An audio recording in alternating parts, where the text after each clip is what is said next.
I 22M just learned that my sister 29F had an abortion to be able to donate me part of her liver.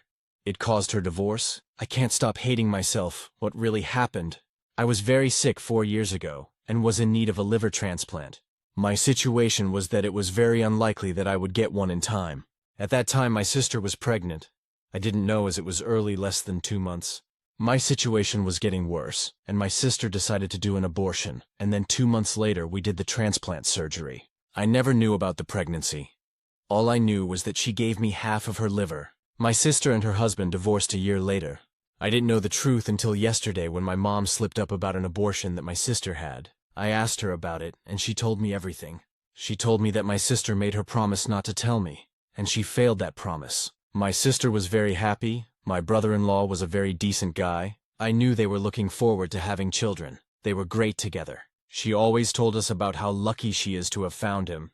Apparently at the time of their decision, my sister and her husband had great disagreement. He didn't want her to have the abortion and risk the transplant surgery, and was hopeful that my situation might sort itself out without my sister's help. The chance was very small, but it was there. My sister didn't agree. They couldn't convince one another, and my sister did things anyway without his blessing. They tried working things out after the surgery. They went to counseling. They even tried to have another baby, but they couldn't get themselves to do it. He couldn't forgive my sister, and she wasn't all that apologetic, so they ended up separating and eventually divorcing. My sister isn't happy now. Hasn't been since the surgery. She never told me the real reason for her divorce. She told me that they were after different things. I just learned things from my mom. I asked my mom if my sister still thinks that she did the right thing. She said, she's not sure. I can't stop feeling guilty. My sister saved my life but destroyed her own life doing it. She had to abort the baby she definitely loved and looked forward to, and did that knowing that it will probably end her marriage as well. I was ready to go at that time. I had accepted my fate, and I was at peace. She should have just let me shit. My brother-in-law should have told me, so I would have talked her out of it. I'm surprised he didn't. I can't feel anything but to hate myself. I don't know what to do. Should I talk to my sister? What should I tell her? Should I keep my mouth shut and pretend that I don't know? I'm not sure if I'll even be able to look into her eyes and not show that I know. I just don't know what the fuck I should do. Please, please help me. TLDR. My sister did an abortion be able to give me part of her liver and saved my life. But it costed her marriage. Relevant comments. Commenter 1. Your sister did the right thing, and you should be proud of her. And feel so lucky to have a sister like her. Put yourself in her shoes. You have a sister who is dying, with very little chance of surviving if she doesn't get the liver she needs. You just got pregnant. Hooray. But you're the only person who can save your sister's life, and it will cost you the pregnancy. Damn. But you can get pregnant again. 75% of pregnancies end in miscarriages, most of the time without the mother even knowing, and few of those women are rendered infertile by it. So you know that, while it's sad, you can always try again for another baby. But if you let your sister die, you'll never have another sister again. Easy decision, right? Except you've got a husband, and he's actually telling you that you should roll the dice. Almost certainly watch your own sister die in a hospital, just because he wants this particular fetus, who is not a person, to take priority over your living, breathing sister, even though there's nothing preventing him from making another, even though losing a child in early pregnancy is common as it is. So you've got this man, who is basically telling you to kill your own sister, or he'll leave you. You know what? Fuck that guy. In her shoes, would you ever pick a man like that over your own sister? If you had let your sister die when you could have saved her, would you ever be able to forgive yourself? She did the right thing, for you and for herself. If it was me, I would tell her that I know, without throwing Mom under the bus too much. And I would thank her for giving me my life. She's been keeping this from you the whole time because she doesn't want you to feel guilty. And the consequence for her is that she hasn't been able to talk to you about any of it. Thank her. Let her cry on your shoulder. Let her know that you truly owe her your life, and that you are the luckiest sister on the planet. Mourn the pregnancy, mourn the marriage. Don't talk bad about the ex, but know in your heart of hearts that that man wasn't good for her, and that he could never have raised children who would be so closely bonded as you and your sister are. Edit for a couple clarifications. I was way off on my claim about how many pregnancies fail to complete. Read the comment chain for a very good breakdown of exactly how wrong I am. I was being a little flip when I implied that anything about terminating a pregnancy would be an easy decision. And I apologize for that. Reply. Thanks for putting it this way. I helped me a lot. Commenter 2. In case you want counseling, you can contact the hospital that did the surgery, and they'll be able to help. They have counselors who are experienced with issues around transplants from living donors. But regarding your sister, yes, you should tell her. It's a burden on you and on her. Just go and talk to her. Tell her how you feel. She'll tell you how she feels, and it will bring you both closer together. It's a very difficult situation where nobody is at fault, and it's very unfortunate that her marriage ended that way. But you both can heal together. Commenter 3. Your sister made an impossible choice, either way. She was risking losing a family member. There is not outcome here that would have made everyone happy. And despite the guilt you feel, you weren't in control of any of the decisions she made. Do you really believe you could have convinced your sister to let you die when she had the ability to save you? I know it's usually the go-to here, but therapy seems like it would be a good first step. You just received a lot of intense, emotional, and heartbreaking information. You need time to process and figure out how you feel outside of your guilt. And if you try to address this situation on your own right now, you risk damaging your relationship with your sister long-term because this needs to be handled very delicately. You may run the risk of saying the wrong thing unintentionally. Commenter 4, damn, your sister is a legend, man. That's all I can say. Commenter 5, yep, I kind of want to send her flowers or something. Commenter 6, that'd actually be something I would put money into for OP's sister. Or even just a fund for a vacation or counseling support if she hasn't gotten it already. Commenter 7, don't hate yourself. I have 2 young sons who I love to the ends of the earth, but when I was less than 2 months pregnant, I would have done the same thing to save my brother's life. I do think you should talk to her. Hug her. Tell her you're so sorry. Do not tell her that she shouldn't have done it, or that you're blaming yourself. Then she'll wish your mom had kept her promise, and it will make it even worse. Maybe you could ask her if she's considered counseling. I'm sure she desperately needs it if she hasn't had any. She still has the rest of her life ahead of her. And thanks to the decisions she made, so do you. Final update. I 22M just learned that my sister 29F had an abortion to be able to donate me part of her liver. It caused her divorce. I can't stop hating myself. Oh my God, people. I want to thank you all. I never expected to receive so many comments and so many personal messages. You were all wonderful, so I owe all of you an update. The next day after my first post, I came back and read everything again. My instinct before the post was to hate myself, and wanted to go to her and tell her that she shouldn't have done it, but you helped me understand that it will do no good. So I decided to go to her, tell her how much I love her, how I owe my life to her, and that I know everything. It wasn't about me hating myself for the damage it caused to my sister. It's about me doing all I can to help her heal all the remaining wounds and move on. So I texted her and went to her place the next night. I couldn't stop the tears when I saw her and just went and hugged her. She asked what's up, and I told her that I know. That was where she started crying too. We talked a lot that night. I told her that I love her, that every second that I have now is because of her and her sacrifice. I told her that our parents gave me life for 18 years, but she gave me a lifetime. I didn't say anything about whether she should or shouldn't have done it, only how much I value and appreciate what she did for me, and how much I treasure having a sister like her. She talked to me about her decision-making. She told me that it was never a doubt for her. She said if she hadn't done it, she would have resented herself, her husband and her child for the rest of her life. She said that if time goes back, she'd do the same thing in a heartbeat. She told me that right before the abortion, her husband put his and her hands on her belly and asked her to feel their baby and not do this. But she came to me and put her hand on my chest to feel my heartbeat. I don't remember it. And that's when she had zero doubt that she will do whatever it takes to save me. I think I have the best sister in the world. I asked why she didn't tell me sooner, and she said because she didn't want me to feel guilty. She thought that she can carry this burden herself. She said her marriage was dead the second she did the abortion. But she said she's due 100 abortions and divorces if it means saving my life. It was amazing. We couldn't help but hug each other every couple of minutes. We talked for hours. Talking to each other made both of us feel free. In the end, she told me that she made a mistake keeping it from me since I was able to understand it well. We made a couple of promises to each other. We're going to help each other move forward from this. I'm going to help her and push her when necessary to get treatment for her depression. We're going to do things with each other every week, and when she's ready, she's going to start dating again. I texted her on Saturday telling her to free her schedule for Sunday as I wanted to take her somewhere. Didn't tell her where. I took her to an amusement park. This is the same park that she took me when I was 11. We haven't been there ever since. That's like half of my life. That day was great. She took me to all the rides and we had a wonderful time. I told her that we're going to be kids again, and we're gonna let go of everything and have fun like children. It was so nice. We took some of the rides that we took 11 years ago. It was amazing. When I drove her back home at night, she thanked me, gave me a long hug, and told me that this was her best day in probably 5 years. We're both doing much better.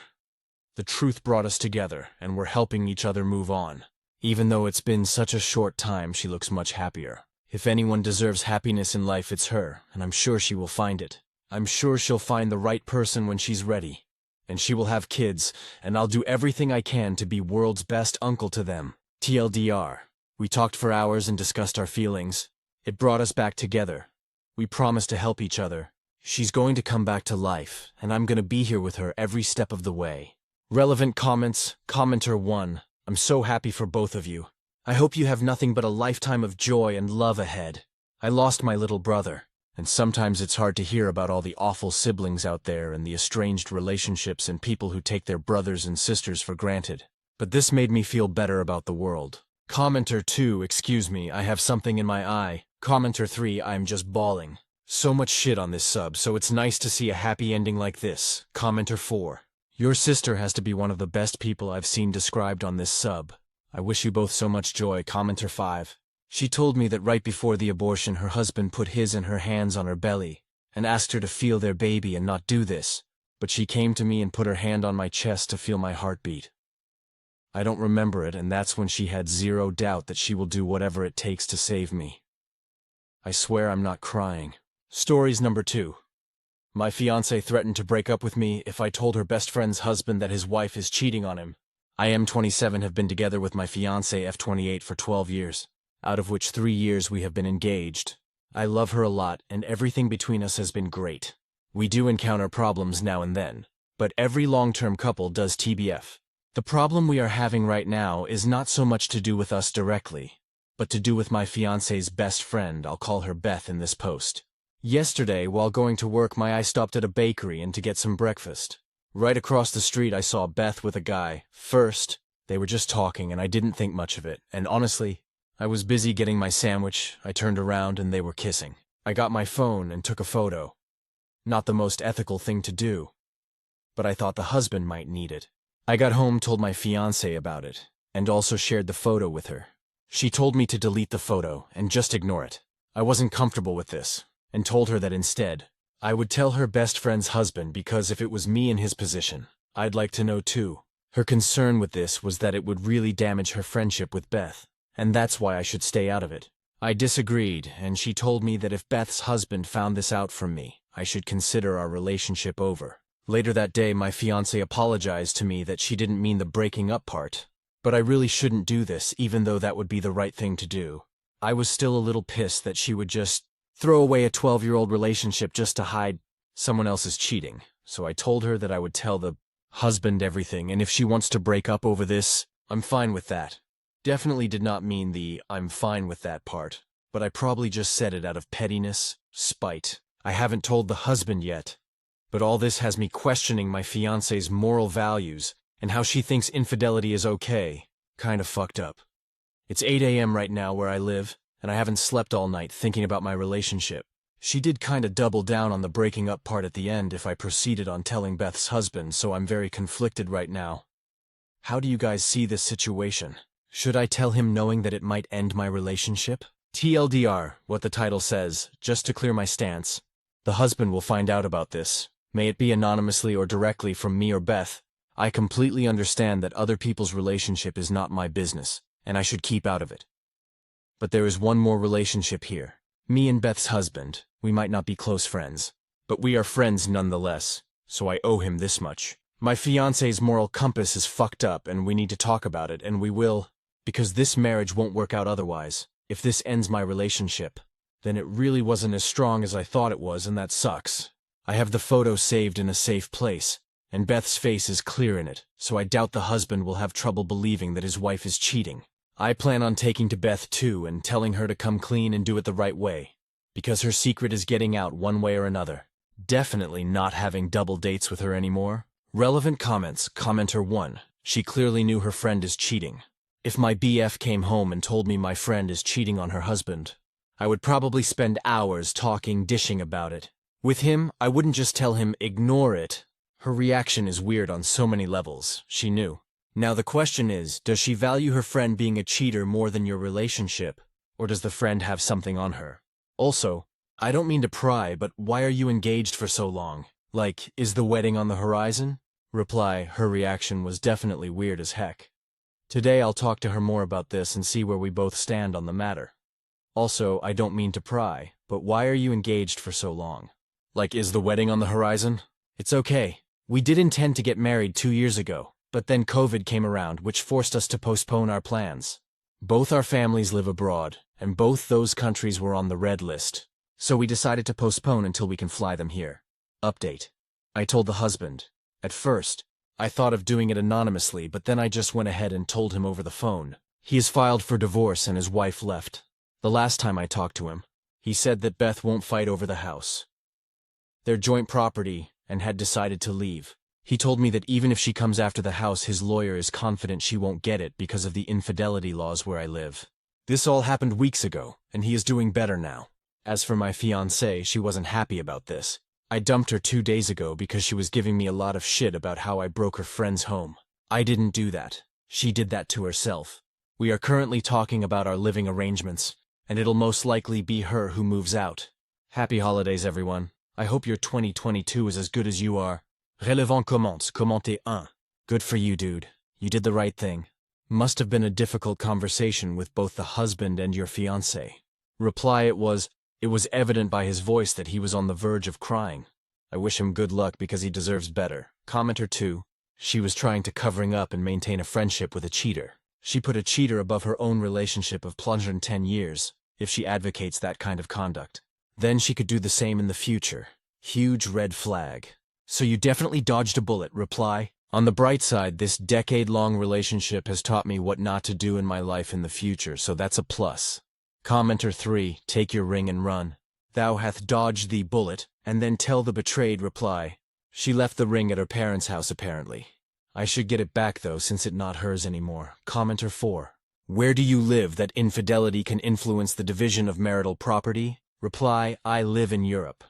But I think the husband meant an infidelity clause in a prenup, probably because to the best of my knowledge, infidelity doesn't have anything to do with property. I'm not a lawyer, so don't take my word for it. Stories number 3. Aita for wanting nothing to do with my friend after she lost her baby. Okay, I don't know whether it's called miscarriage or stillbirth, but she lost her baby in the 7th month. So me and my friends have been close friends since we were kids. More like family, actually. We've always shared everything with each other. And we are always the first ones to reach out to, whenever there is something new in our lives. When I was pregnant, she was the first one after my mom to know. We cried together, we laughed together. I even shaved her butthole once, no lesbians lol, just explaining how close we've always been. Anyway, she got married a long time ago, and I was also her maid of honor. We remained super close. She did move away because her husband lives in a city that's like 2-hour drive away. We still chat on a daily basis. So out of nowhere she calls me crying to come to the hospital where she is. I go there and find out she lost her baby. In the moment I was absolutely devastated for her. I didn't know that she was pregnant. But no questions asked, it's not about me. She suffered a big loss and all I can do is help. So I have done what I should do as family. I stayed with her. I took care of her. I slept with her in the same bed for a while to comfort her and be there for her as much as was needed. I even bathed her and fed her like she was a little baby. It really broke her very severely, and it was heartbreaking to see this happen. Now fast forward, she is fine now. Of course you never really get over such a loss, but it seems like she is starting to accept and heal. Me, on the other hand, want to slowly take a distance from her. Reason being, she was 7 months pregnant. 7 months and we were talking to each other on a daily basis, and not even once has she mentioned it. I could have honestly excused it if she hadn't told anyone. Because yes, people have a right to their privacy.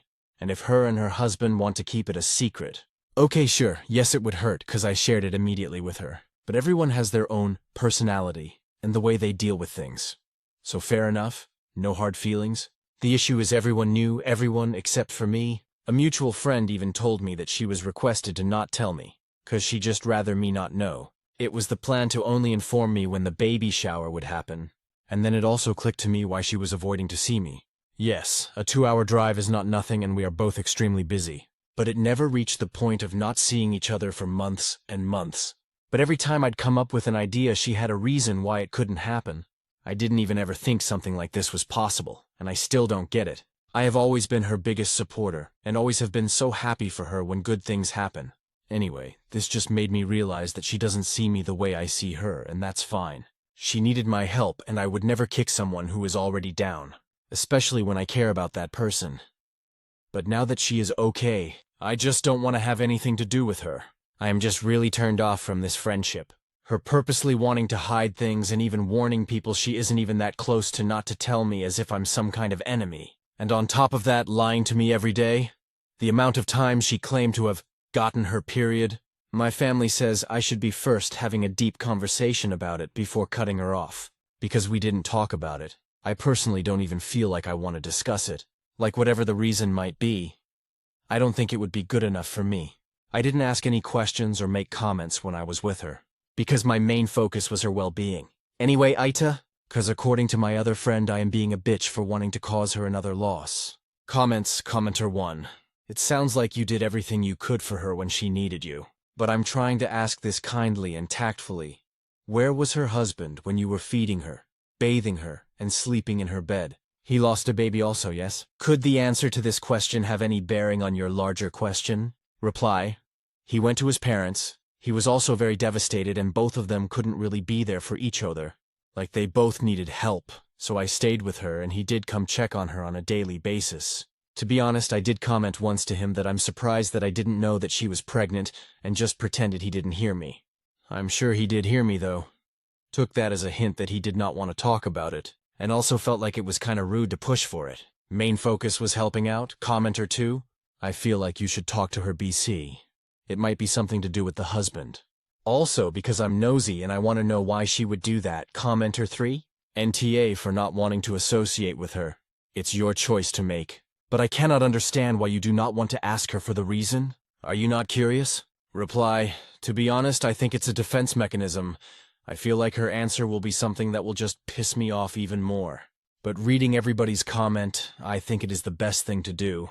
To talk to her at least. Commenter 4. NTA. This is so insanely weird, and I realize this is me reaching, but is it possible she was going to surprise you? Like maybe she was going to show up at your door after having the baby, and just be like, surprise, I had a baby. You're an auntie now. Reply. To be honest, I considered that too. But then I was not going to be excluded from the baby shower, so that doesn't make sense. Also, she had arranged and planned a surprise baby shower for me, so she kinda also took the chance away of me doing something for her too. Stories number 4. I 28F hate my boyfriend's 34mm hobby. I have been with my boyfriend, who I will call James, for about 5 months now. I can honestly say that I love him. However, one thing is driving a huge wedge between us. His love of, or should I say obsession with Magic the Gathering. Due to the nature of his job, he's on the road Monday, Thursday. We only see one another 3 days a week. I freelance from home, so I mostly have an open schedule. One of those days is entirely dedicated to MTG. I mean, we're at the shop from 3 until closing. The first one's in and the last one's out. Always, mostly, I'm okay with this. I know hobbies are incredibly important for socialization, and they overall improve your mental health and quality of life. Besides, I was made aware of this weekly tradition very early on in our relationship. Therefore, I never guilt-trip him into not going. In fact, I go with him despite not playing or really understanding the game because he likes having me there. Last weekend, he wanted to do Magic Friday and Saturday night. I informed him that I cannot handle 6 hours of MTG 2 nights in a row. I told him he could still go, but I would either find something else to do or stay home and chill. He insisted he would stay with me and hang out important, as his daughters were in town the week before, and we got 0 alone time together if my plans fell through. To be clear, I did not pressure him into not going. I told him I would not make the decision for him. He still chose to stay. That night, he spent 4 or 5 hours playing Magic Online while I sat there and tried to get him to actually interact with me. To no avail, it was always one more game. He finally quit around 2 a.m. He went to sleep before we could have sex, which is a separate but equally important issue. I have a high libido and he has a low libido. We have sex about once a week, which has never been enough for me. I told him at the start that sexual compatibility was important to me, as I never want to feel bad for needing sex to feel close to my partner. I was led to believe he shared this view. Come to find out, we are not sexually compatible, and he is either unable or unwilling to compromise with me despite numerous talks on the subject. In 5 months, I could count the number of times he has initiated sex on one hand. I can count the number of times he has gone down on me with no hands. Given it has never happened, I have asked several times. The answer is always soon. I know I can't force him to be in the mood. I'm just sick of the lack of reciprocation, and feeling like we would have no sex life if I didn't push for one. He says he feels bad about not satisfying my sexual needs and ignoring me last weekend to play Magic online. However, I don't feel any sincerity in his words, because we've been here before with my expressing that I would like him to scale back the amount of magic in our relationship. Reddit. I'm at a loss. I've read this sub for years, and I anticipate the sorts of responses I will get here. In fact, I know what I would say if I were on the other side of the computer screen, but I love this man. He is kind, compassionate, gentle, and loving. This is one of the easiest relationships I've ever been in terms of generally getting along. He is great with my mental health issues. I should mention that he is the first boyfriend I've had in 8 years. Almost all of my 20s were lost to me due to severe anxiety, depression, and addiction issues. I was a hermit until mid-2018. I would say our communication is pretty good. We discuss issues ad nauseam, and we do try to compromise. I just don't see the kind of change I desire from these conversations. My main question is, how do I not grow to resent him for his inability to control his magic consumption? Is this relationship salvageable, or are we too different? Additional context. He was married for 9 years. The marriage ended in 2016. This is the first serious relationship he has been in since, so maybe this is just growing pains? TLDR, my boyfriend is a bit obsessed with Magic, the Gathering. When he's not playing it on one of the 3 days we have together each week, he's talking about it or organizing his collection. I cannot deal. Relevant comments. Commenter 1. Why the hell do you feel you have to hang around watching him play Magic for hours once a week? Do something else, and don't stay in a relationship where there's this much sexual incompatibility this early. He doesn't feel bad enough about not satisfying you that he actually does anything about it. Reply, small podunk town, not a lot to do. Also, I've had to start from scratch with establishing friendships. There's that too. I would prefer to just stay home and see him after.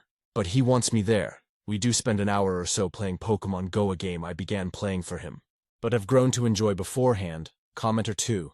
I would prefer to just stay home and see him after. But he wants me there.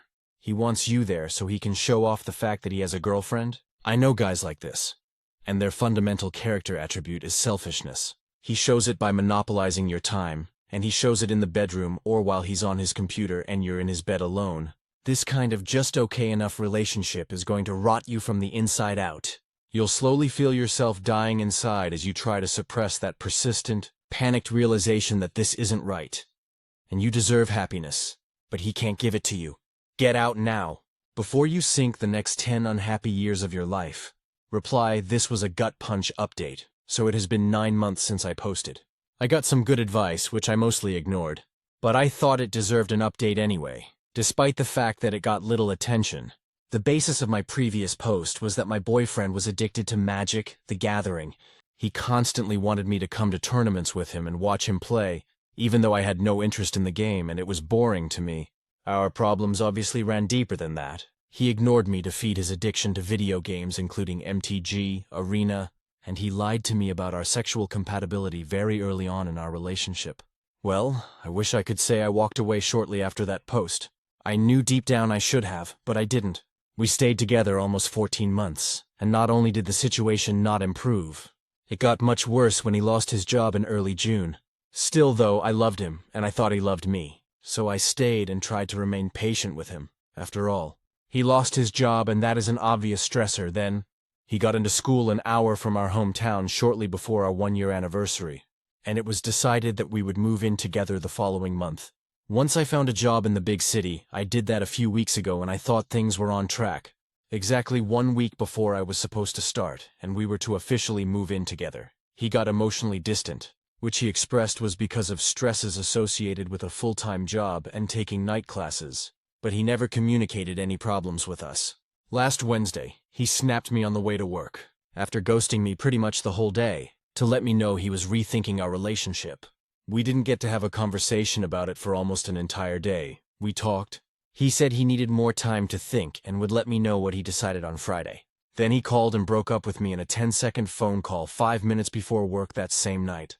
Like an idiot, I still clung to the idea that I could fix things, if only I could show him living together would be fine. He allowed me to stay with him for 2 weeks while I looked for my own place in the city he moved to. And we decided to give it a try. I got up there and realized I hated the city, the job, and I could not emotionally handle being around a man who explicitly told me spending time with me felt like an obligation, and his video games or chill time were more important. It just hit me in an inexplicable wave. I left work and sobbed in the parking lot. Then I suddenly knew this man-child was never going to not be selfish, or prioritize anyone over his wants and needs. I spent the last year being the cool girlfriend who didn't rock the boat.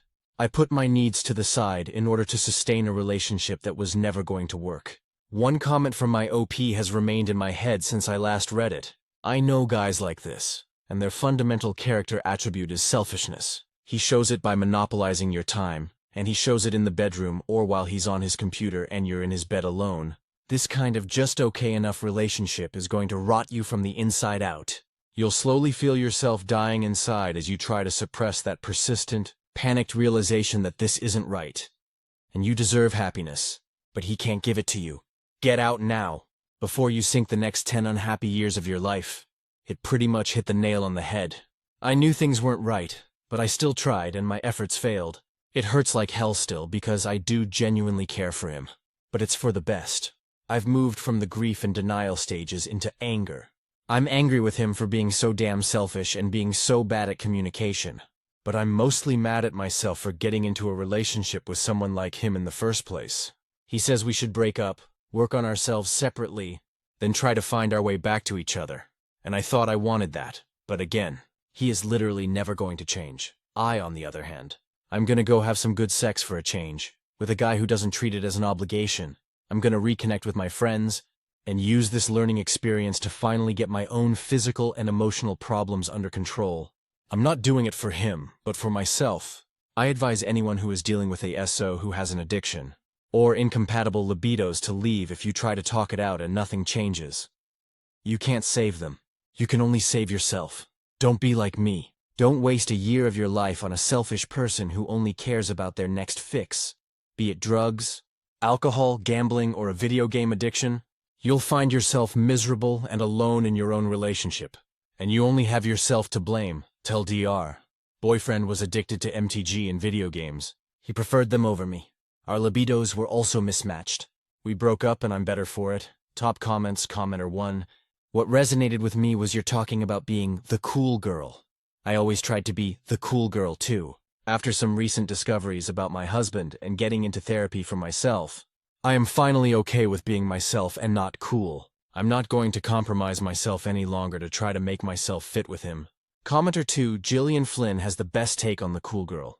Men always say that as the defining compliment, don't they? She's a cool girl. Being the cool girl means I am a hot, brilliant, funny woman who adores football, poker, dirty jokes, and burping, who plays video games, drinks cheap beer, loves threesomes and anal sex, and jams hot dogs and hamburgers into her mouth like she's hosting the world's biggest culinary gangbang while somehow maintaining a size 2.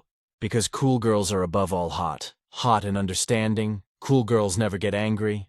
They only smile in a chagrined, loving manner and let their men do whatever they want. Go ahead, shit on me. I don't mind. I'm the cool girl. Men actually think this girl exists. Maybe they're fooled because so many women are willing to pretend to be this girl. For a long time, cool girl offended me. I used to see men, friends, coworkers, strangers, giddy over these awful pretender women, and I'd want to sit these men down and calmly say, "You are not dating a woman. You are dating a woman who has watched too many movies written by socially awkward men who'd like to believe that this kind of woman exists and might kiss them." I'd want to grab the poor guy by his lapels or messenger bag and say, "The bitch doesn't really love chili dogs that much. No one loves chili dogs that much. And the cool girls are even more pathetic. They're not even pretending to be the woman they want to be. They're pretending to be the woman a man wants them to be." Stories number 5.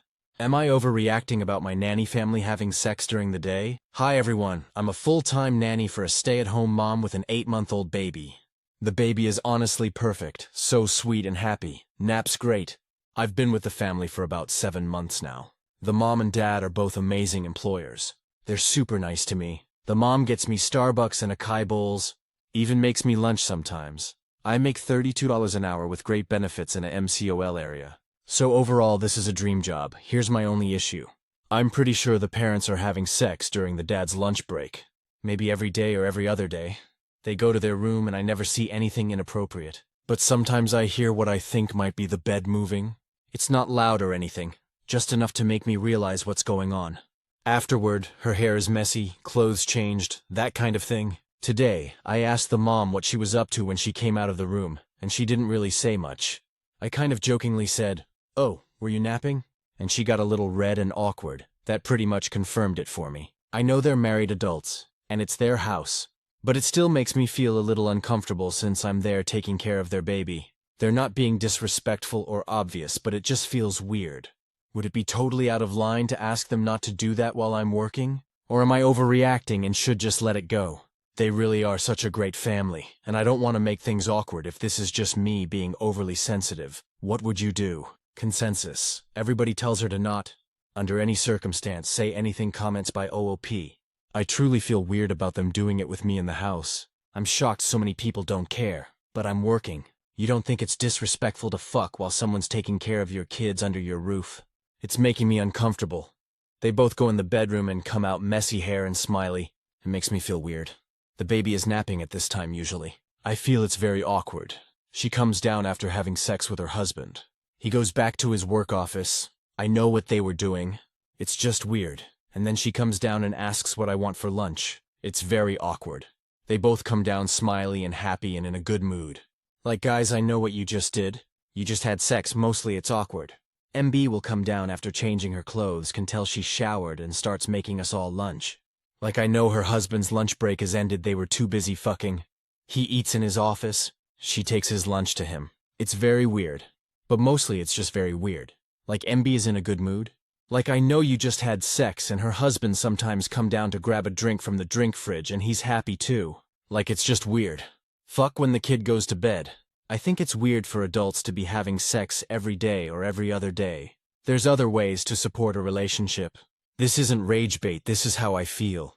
It makes me extremely uncomfortable. If this was once in a while, okay, whatever. But why do they need to fuck all the time? So you'd be okay with people fucking in your workplace? Why do they need to do it all the time, nearly every day? I would get if it was sometimes, but this is crazy. It's like a roommate who just had sex trying to move on from the situation. It's awkward. Like, maybe I need to find a way to tell her to give it an hour or so. It feels weird knowing the sudden mood booster was from getting laid. It's weird because, like, she's so giddy after having had sex, mood shifter, happy. It's odd. Like, it puts it even more in my face, oh, I got laid. How would you act to this all? Mostly I just want to tell her I know you just got laid. It makes me feel weird because I'm working. I know you're in a good mood because you got fucked. So please do it after NK goes to bed. This is super good paying job. The parents are beyond nice. This is the only flaw. I still think maybe I should mention it, and maybe they'll stop fucking during my workday. I'm 28 years old and have been a nanny for a decade. Update. That Friday morning I told my MB I wanted to talk during the baby's nap, and she said okay. I brought up how uncomfortable I felt about what I thought was going on, and mentioned how I could sometimes hear or notice things that made me think they were having sex while I was there. I told her it made me uncomfortable, and that's when everything went downhill. She was very direct with me. She said my only job was to take care of the baby, not to worry about what she and her husband were doing. She told me if I had downtime I could watch TV or read a book. I told her it just seemed weird that she'd come out with messy hair or different clothes, and she explained that sometimes they do workout videos in their room. Sometimes it's sex, sometimes cuddling, and sometimes her just napping. She said whatever happens in her bedroom is none of my business. After that, things got really quiet. She wasn't mean, but I could tell she was uncomfortable and hurt. Then she told me I could go home for the day, and I just knew that meant I was done. Later, she texted saying they were going to move in another direction, and that was it. I feel horrible. I know I crossed a boundary, and I regret bringing it up so much. I miss them terribly. The money was amazing. My MB was so kind, and their baby was absolutely perfect. I really wish I could fix this and somehow get my job back. How do I get my job back? Comments by OOP, because I did get some comments saying people would be uncomfortable too. My friends told me to talk to them about it, and maybe we could figure it out as my work environment should feel comfortable to me. I regret not listening to everyone on here. I regret it now. I'm hoping they can forgive me. But everything else pays like 22, 23. They were giving me $32 and so nice. I'm realizing I messed up. You don't think it's worth a try? They are Christian and believe in God. Christians believe in forgiveness. I need to get my job back to pay for my bills and I miss my nanny kid and MB, they were the best. I am getting messages saying I should file a police report for sexual harassment in the workplace. Editor's note, everybody tells her, again, to not do this under any circumstance. Update 2. I sent a text message to my MB on Sunday morning, and she responded this morning saying she forgives me, and that she hopes I take this as a learning experience, but they will not hire me back. I miss her so much. She said she talked to her husband about everything, and they decided to give me a month's pay until I find a new job. I honestly didn't expect that. It was really kind of them even after everything that happened. I miss my unicorn family so much I was completely in the wrong, and I take full responsibility for that. I know I hurt people who trusted me, and that's something I have to live with and learn from. I will not be filing any sexual harassment report. The people who were telling me to do that were not giving me good advice, and I will be keeping my distance from them from now on. I miss my nanny baby so much. I can't believe I won't be going back. It breaks my heart because they were such a big part of my life. I keep replaying everything in my head and wondering if there's anything I could say or do to make things right. I know trust, once broken, is hard to fix, but I wish I could show them how much I've grown and how truly sorry I am. I'm trying to find a new job now, and honestly, everyone's been so rude. It's been really hard. I can't believe my old employers still paid me $5,200 after letting me go. That was so generous of them. I really didn't deserve it after everything that happened. To be honest, maybe part of the problem was that I was a little jealous of her. She's a stay-at-home mom, beautiful, only 28, rich, has this gorgeous home, and her husband are truly happy. She's such a good mom, and it just felt like she had this perfect life, her dream life, and I'm the same age. And I think that made me feel small in ways I didn't even realize at the time. I hate admitting that, but it's true. Now I just feel so lost. I miss them so much. I keep wishing I could go back and do things differently. I know I can't, but I still hope one day I can find a family even half as good as them. I don't know if I should try reaching out again down the road or just accept that it's over and move on. Part of me wants to hold on to hope, but part of me knows I need to respect their decision. Any advice on what I can do to maybe get them back, or should I just leave it and start fresh? I'm really debating and feeling lost about what the right thing to do is. Learn from my mistakes, guys. Don't leave a good family. Let everything go. Don't let jealousy or pride get in the way of something real. Some things just aren't worth losing the people who truly care about you. Appreciate what you have before it's gone. Stories number 6. Aita for refusing to give my coworker their office back now that WFH has been cancelled. Back in 2023, a woman Jen in my building left for maternity leave. After having her child, Jen took advantage of our company's WFH program, which left her office open. I placed in a request for the space with my manager was given the go, so I got to leave my crappy cubicle for my very own private office. My employer has announced that WFH will end on 11/17/25. All employees are to be back in the office by that date. Yeah, that sucks. I know, yesterday. WFH employees came in for tours and desk assignments. When Jen saw I was in her office, she became agitated and asked if I'd be leaving so she could take back over.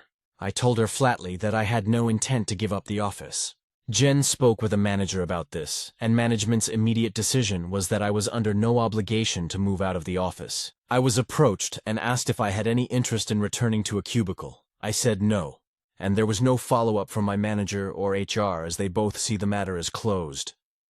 Now, just a day later, I'm getting a stink from coworkers who think I'm punishing Jen for something outside her control. Jen has also emailed me, asking me to consider the position she's in and that she's already being punished by the company by being compelled to return to the building, and asking me to consider her feelings. Sincerely, I definitely understand how much this sucks for her and everyone else being forced to come back, but I like having my own office. I have a lot of stuff in here that I'd otherwise have to carry back home. I'd be giving up the privacy that I've become adjusted to, and, if I'm being honest, I enjoy actually having a nice window to look out and none of the noise of the cubicles. AITA on this one. Comments, commenter 1, is there a reason Jenny had the office? High position that required privacy for calls or meetings, etc.? If there is no work reason for her to have the office, and HR your boss aren't telling you that you have to move, just stand your ground, reply, my company is weird. We have 15 non-managerial offices. When one becomes available, you may bid on one, and whoever has the most seniority and best performance metrics wins the office. Generally, 1 or 2 offices becomes available every year, either because of promotions or turnover. So Jen and I are no different than anyone else in the cubicles. When it became available, I got it because I asked and had the seniority and metrics to win over anyone else who'd placed a request. Commenter 2 NTA. Maybe Jenny should consider your feelings. As you've been working from the office for years, for her to demand her office back after she moved out of it is really entitled. Call her out to her face and don't tolerate her trying to act like you're a bad guy. Stick to facts and keep emotions out of it. Good luck. Commenter 3. Why on earth would anyone think that after 2 years you should have to give up your office?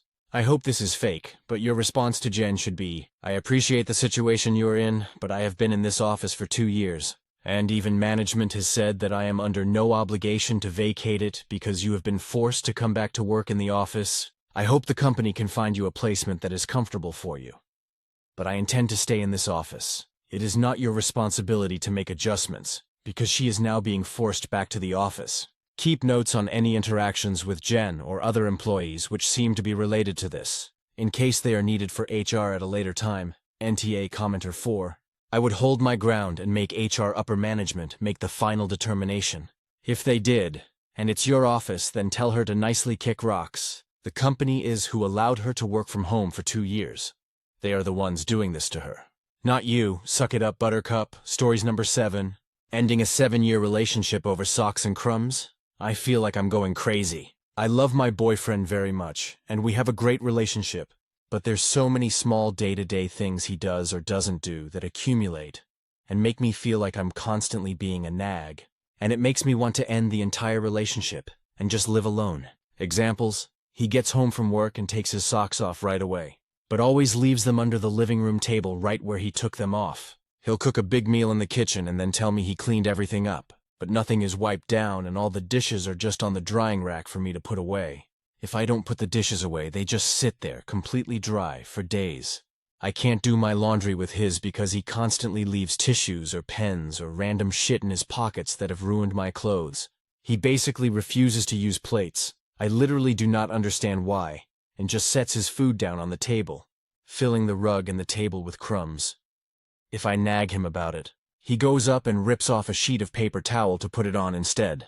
I don't understand because he's fine with doing a lot of other things that I consider objectively harder, like cleaning out the litter boxes or putting on all the sheets or folding laundry. But it's all these little things he refuses to do that make me want to just live by myself. I have ADHD, and it's so important for me to stay on a routine and keep my shit together. And it's just so frustrating to walk inside after work and see his dirty socks on the floor, his jacket strewn over the chair, the dry dishes still sitting out, the stove once again dirty, etc. I literally make it as easy as possible. We have a trash can and a laundry basket in basically every room of the apartment. I'm not even the cleanest person myself, but at the bare minimum I just don't want clutter everywhere. How hard is it to put a pair of socks in a laundry basket? How hard is it to dry a few dishes after you were completely fine with spending an hour cooking and washing? Why does everything have to be done halfway, and only after I nag? It's genuinely been years. He just doesn't care enough to stop or change his habits. I'm pretty much done with the relationship, even though everything else about it is pretty great. Edit, just want to clarify stuff. When my boyfriend uses the kitchen, 99% of the time he's using ingredients I pay for to make new concoctions and inventions for fun. It's not like making a joint meal for dinner. If he wants to make cinnamon rolls at 9 p.m. after I've already cleaned the kitchen, then he can go for it. But I expect the kitchen to look the same way it did when I cleaned it. I have zero issue helping him clean up a meal we both ate. My apartment has also had a chronic bug and roach infestation, so it's even more important to not leave food and crumbs out. He doesn't care. The washer and dryers are shared by many people. So when he leaves a pen in his pockets and it explodes in the dryer, it makes a mess for 25+ people to deal with. He doesn't care. It's just all these inconsiderate things that he doesn't think about. Yes, he does help out with things like the litter and trash and clothes, but not until I ask him to. So if I didn't ask, nothing would happen. I understand these things might not be deal breakers to others, which is totally fine. But to me, if you can't care enough to spend 10 seconds picking your dirty socks off the ground when you know how much it bothers me, Eventually, I'm just going to take that as a sign of you not caring about me or my comfort. Yes, we've had plenty of real conversations about it. He gets better for a few weeks, and then things go back to being the same as before. Comments. Commenter 1. I'm guessing you're familiar with the article "She divorced me because I left dishes by the sink." It is so much more than the socks, and I think you know that. I've been through this in a few relationships now. The small things like wanting to go pee in the morning without sitting on a wet seat, wanting to cook but the kitchen has to be cleaned first, etc. They eat away at you. They build resentment one brick at a time. It makes you feel uncomfortable in your own home, and like you can't trust your partner to follow through on anything. I am 2 years out of such a relationship, living on my own with my new dog, and I gotta say, I have zero regrets. I have ADHD too, and having everything exactly as I left it is crucial for my sanity. Having a whole quiet house to decompress has been a game changer for my nervous system. My anxiety is the best it's been in a decade. Commenter 2. Make me feel like I'm constantly being a nag? This is really important. With my last partner, I lived my life trying to avoid being a nag. This was especially hammered home when he said to me, "You're not like my friends' girlfriends. You never nag me about X." And I really relished the compliment at the time. I later realized that because I wasn't nagging, what was actually happening is that I was never expressing my needs. I never established boundaries properly because I didn't want to fall into the stereotype. Because I neglected myself and treated myself non-consensually, only trying to make him happy, I lost myself. So actually, it's really important to voice your feelings. And if that's termed nagging, so be it. Commenter 3. You don't have a great relationship. His day-to-day lack of consideration and respect is not somehow separate from the relationship. It is part of the relationship. Reply, you're right. I'm moving out of my apartment soon, so I'm planning on ending it and having a fresh start. Commenter 4. You would not be leaving him because of socks and crumbs. You are leaving due to consistent and constant disrespect and general lack of compassion. Leave him now before you genuinely hate him. Stories number 8. I 30F went on my first date in 6 years, and I am never dating again. So I was in a relationship for 5 years. Ended earlier this year, and on Friday I was lonely, had no plans on Halloween, and decided to download Hinge first-time user. Was shocked I got 100+ likes the first day and got overwhelmed. I also was shocked a few men already asked me out within 2 days. So one guy who was pretty attractive and lives in my town, most of the others seem to live farther, asked me out, and we had a good text convo on Friday and sat. So I said yes. Honestly, I wouldn't usually say yes so quick, but I want to get out there and practice. So I had low expectations for the date. He tells me he will pick me up today after work to take me to a restaurant more on the pricey side, his choice. I said I will drive there, and this should have been the first red flag. He kept insisting on picking me up because he's a true gentleman. I doubled down and he said, "Okay, see you there." Well, we met up a few hours ago. I was feeling nervous, but he looked just like his photos and was very friendly. Bit over the top, pushed my chair in, and he was already there and ordered us drinks I didn't plan to drink. But I figured, because he already ordered, I should just take it. They didn't bring them out until I got there.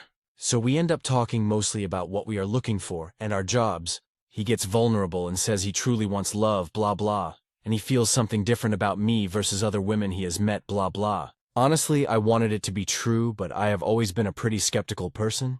Well, we are there an hour. He ordered another drink and 2 appetizers and entree. I just ordered my entree. I denied the second drink, but he kept insisting. He ordered it anyways, but I didn't drink it, so he had to drink it.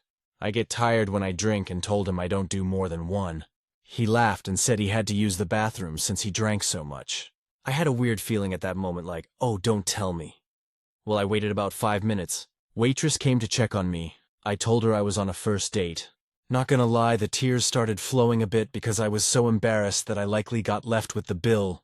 And I think the guy ordered all this stuff and left me with the bill and told her I only got the entree. I could tell she felt really bad for me, and she said she's gonna get her manager.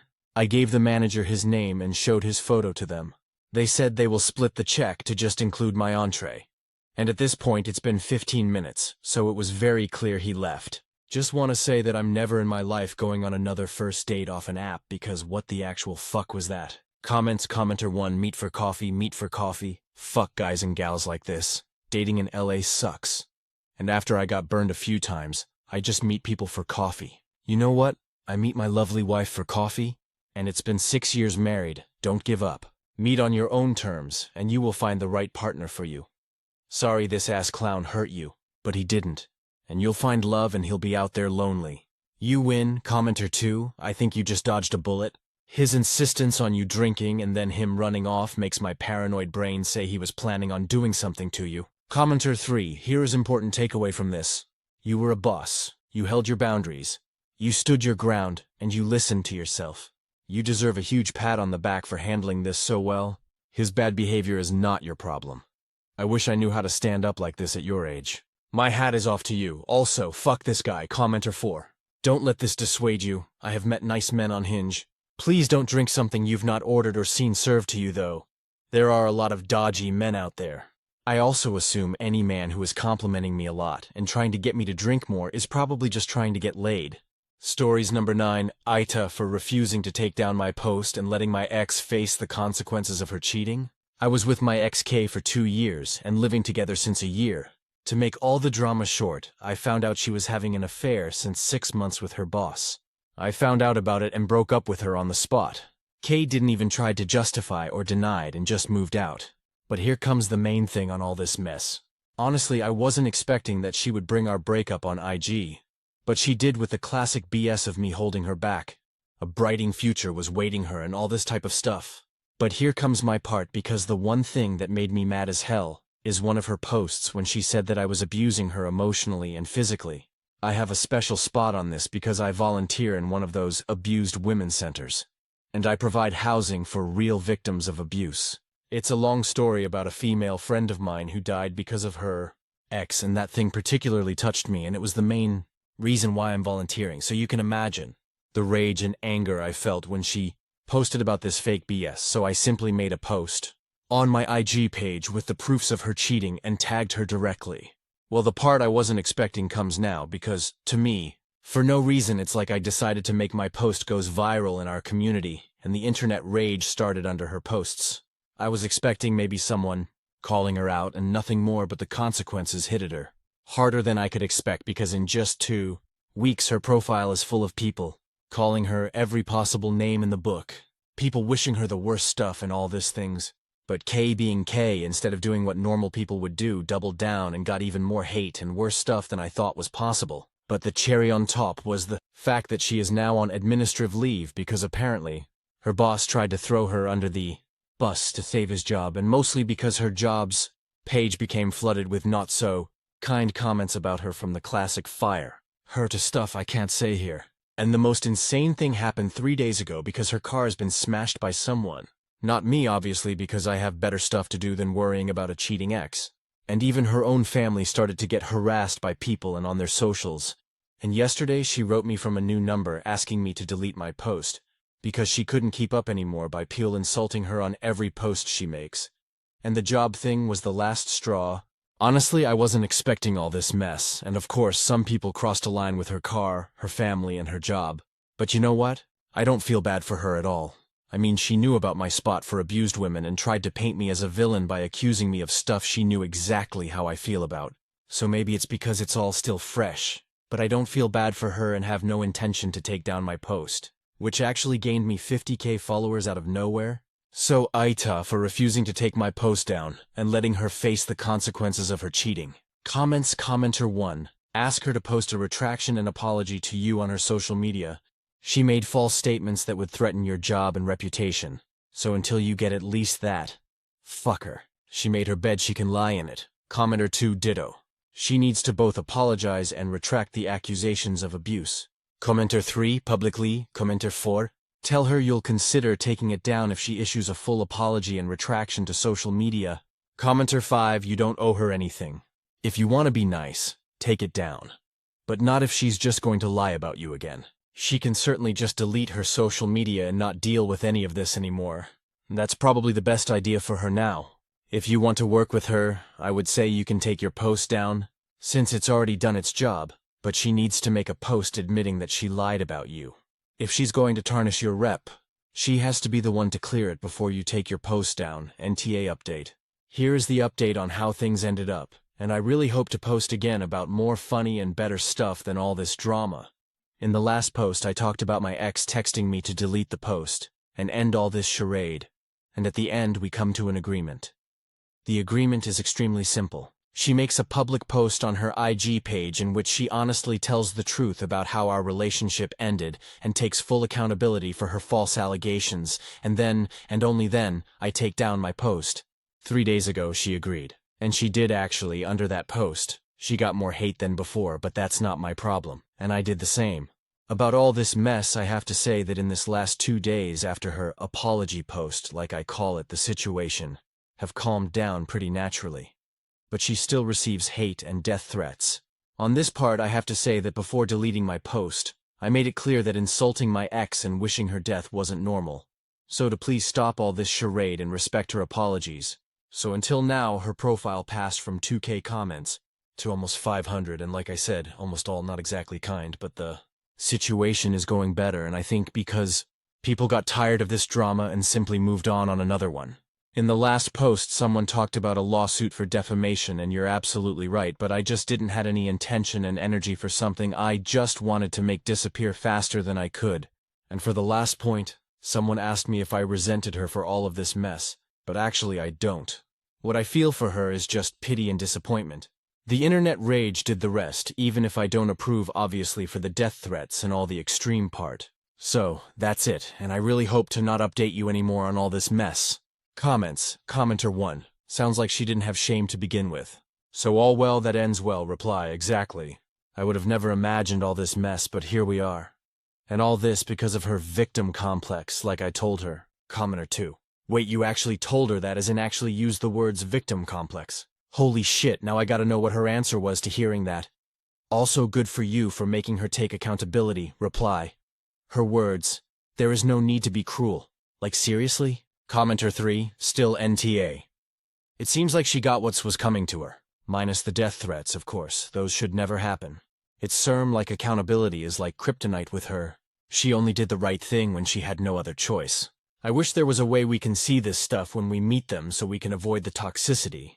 I am sure you would have never in a million years guessed she would have done what she did. Please keep us updated about her boss and her job situation. It'll be interesting to see how that turns out. Hopefully, you can put this stuff behind you and move forward. Good luck. Stories number 10. It's starting. I live in a small city in the Midwest where the poverty rate greatly exceeds both the state and national averages. From what I can find, the poverty rate is about 22%, and 60% of households are at or below a minimal survival level. 44% of students in the city school district receive free or reduced-priced lunches. The county where I live, over 22,000 individuals receive SNAP benefits. It is only the 4th of the month and the struggles are emerging. I have a case manager through CMH who went to several food banks to try to get assistance for several clients without transportation, including me. This is an agreed-upon arrangement with the food banks and all documentation is provided. And he said there is already limited food. Over the course of this month, the county is supposed to have 5 semi-trucks of food brought into different locations. But these are drive-through events which makes them inaccessible to anyone without a vehicle. And my numbers may be a little off, but each semi can assist between 300 and 500 families. There are 160,000 residents in the county, the most jarring combination of those living in multi-million-dollar homes and those living in the city park. My case manager was able to bring me a bag of carrots, a weird little squash, some potatoes, and a grocery bag of assorted canned or boxed goods. I am very grateful, but I am also scared. So many in this area are going to experience true hunger, including children, and there is already a growing issue with violence in the city. Desperate people do desperate things, and hunger is guaranteed to lead to desperation. If the government cannot get the funds to continue SNAP benefits out soon, things are going to get very bad. And I have not yet touched on how the BBB Medicaid cuts are going to decimate any chance of healthcare in this area and cost countless lives. Edited. I apologize for posting this and then basically vanishing shortly afterwards. If you peeked in my history, I am still very sick after nearly dying from sepsis 2 weeks ago. And the energy and ability to focus and interact that I thought I had ran out rapidly and suddenly, like colliding with a brick wall. I hope no one feels that I ignored their comments or questions intentionally. And hopefully some quality conversations happen to take place. I have not read all of the comments yet. I apologize again and appreciate the time many put into interacting and responding. Comments. Commenter 1. If the government cannot get the funds, the government has the funds. As of the time of your post, they were choosing not to release the funds. As of the time of this comment, The government has been forced by the courts to release at least some funds. This has never, ever been, oh, the government doesn't have the money to fill the SNAP cards. It's always been their choice. Commenter 2. This is heartbreaking, but honestly not surprising given how things have been going. The fact that food banks are already running low on the 4th shows how many people are barely hanging on. Those drive-through food distributions are such a joke when you think about it. The people who need help the most are exactly the ones who can't get there. Classic case of help designed by people who've never actually needed it. Stay safe out there. Things are gonna get rough before they get better. Reply: I have been carefully gathering extra shelf-stable food as I could since the election results. Just little bits here and there. And thankfully, I live on the edge of the city, where I think if this goes extreme, the nearby businesses would be targeted, rather than senior disabled subsidized housing. My personal nightmare actually isn't the loss of SNAP, so much as the fact that because of multiple severe healthy issues, my life is basically an elaborate house of cards, where the tiniest shift could bring it all down. And that house of cards is built on Medicare and Medicaid also. The local hospital is already of dubious quality, but the only care I have access to. I was just discharged last Thursday after being admitted with severe septicemia with a multi-drug-resistant bacteria originating as a kidney infection, but that must have been lonely because 3 additional bacteria were found in my blood, including a second that is multi-drug resistant. I danced a little too closely with death on that one. But once the BBB Medicaid cuts hit this hospital in a county where over 26% of the population rely on Medicaid benefits, we will truly be reverting to the Wild West of medicine. A time and type of medicine where people like me do not survive. Commenter 3. Really makes me question why I'm paying taxes at all at this point. Commenter 4 OP. I am so sorry that you are struggling to get food. It is disgraceful that a country so wealthy cannot ensure that the most vulnerable have proper nutrition. Is it possible for your case manager to transport you to the drive-through food bank? Or contact the organizers to get food on behalf of her clients? I am a former behavioral health case manager and would frequently transport my clients in my personal vehicle. I did not work for agency and was in private practice, so the rules for transporting clients may be different. Another idea, since your care is through a CMH, would your case manager be able to utilize a company vehicle instead of her own vehicle? I am sending you positive thoughts and virtual hugs of support and encouragement if you want them. Reply: thank you so very much. I have a truly incredible case manager who goes so far above and beyond, especially to accommodate my extreme health issues, and I have no doubt if I told him I did not have enough food, he would do everything possible to immediately address that. Honestly, I am much more worried about the children and the low-income elderly, like those in the subsidized housing apartment building where I live who can no longer drive, have no tech skills, family support questionable, etc. Stories number 11. Why do people not get that we lock our hotel doors overnight? We're a city hotel, right in a busy precinct. Lobby's got 2 entrances, which makes us the local public walkway during the day. No dramas, walk through, enjoy the aircon, whatever. But when it gets late or quiet, we lock the outside doors because, shock horror, we don't actually want drunk randoms or anyone who doesn't belong to us wandering in. You'd think this would be common sense. It's not. We've had it all. People leaving the pub next door. And next thing you know, someone's tripped over the rug, snapped a lamp, or decided our sofa looks like the perfect place for a little power nap. Nothing like checking in a new guest while some bloke in a Hawaiian shirt is snoring in the lobby, drooling on a cushion, real 5-star vibes. So yeah, we lock the doors overnight, massive signs saying, "Doors locked for guest and staff safety. Please use your room key to enter." Pretty clear, right? Wrong. Every 15 bloody minutes, there's someone hammering on the glass like a gorilla that's seen a banana inside. Then they glare at us like we're the problem, mate. The door's locked for a reason. If you're staying with us, use your key card. If you've lost it or you're checking in, we literally have an intercom. Big button. Says press for reception. Magic. If you're not staying with us, congratulations, you've just discovered legs. It's a 2-minute walk around the block. Off you go, champ. Anyway, that's my nightly therapy session. Thanks for listening to my TED Talk on how not to be a nuisance after 9 p.m. Comments. Commenter 1. Guests, why do you lock your doors at night? Is this a bad area? Me, no more than any other area in a major city's downtown. Guest, they why lock the door? Me, do you live in a bad area? Guest, insulted, no me. Do you lock your door at night? Guest, yes me why. The light bulb goes off in their head. There you go, and here's your sign. Commenter 2. I really wish we'd start locking the doors again for this exact same reason. But apparently a phone call to the sliding door repairman is just too much. As I understand, our keycard reader on the outside has never actually been programmed, so our auditor had to push the button to open the door manually. But our garage door opener button stopped working, probably just batteries. But I guess no one gives enough fucks to replace one battery or make one phone call. Oh well, commenter 3, cue the... This is the first hotel I've ever stayed at that requires a key to get in at night. You posting this makes me want to post my horror story from last week involving this same scenario. Only the guest found a way in without their key, commenter 4.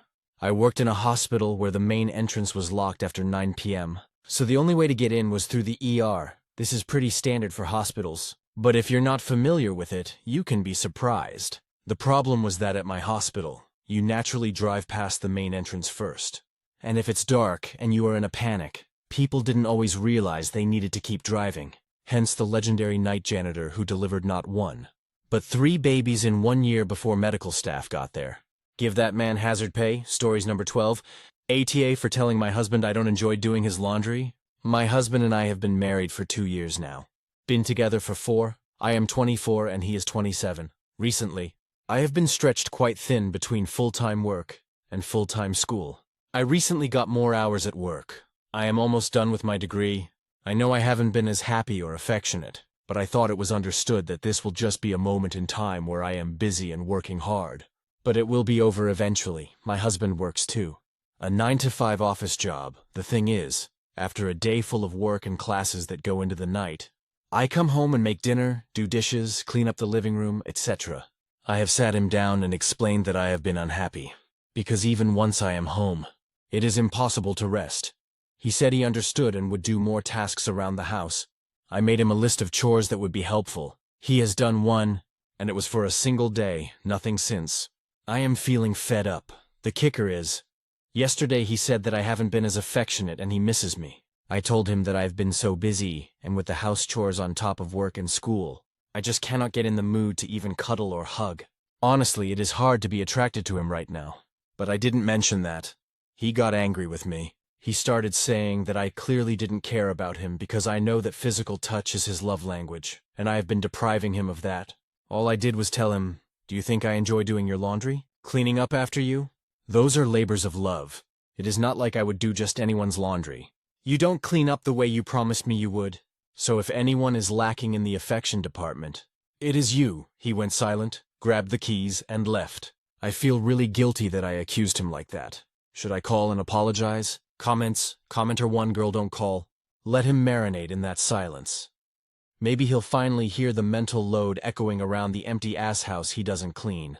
Commenter 2, my ex-husband was that way. Found out he was looking for a mother, not a wife. Commenter 3, you married a man-child who wants a mommy. He will either see the light and start contributing, or you'll end up divorced. Do your stuff and not his.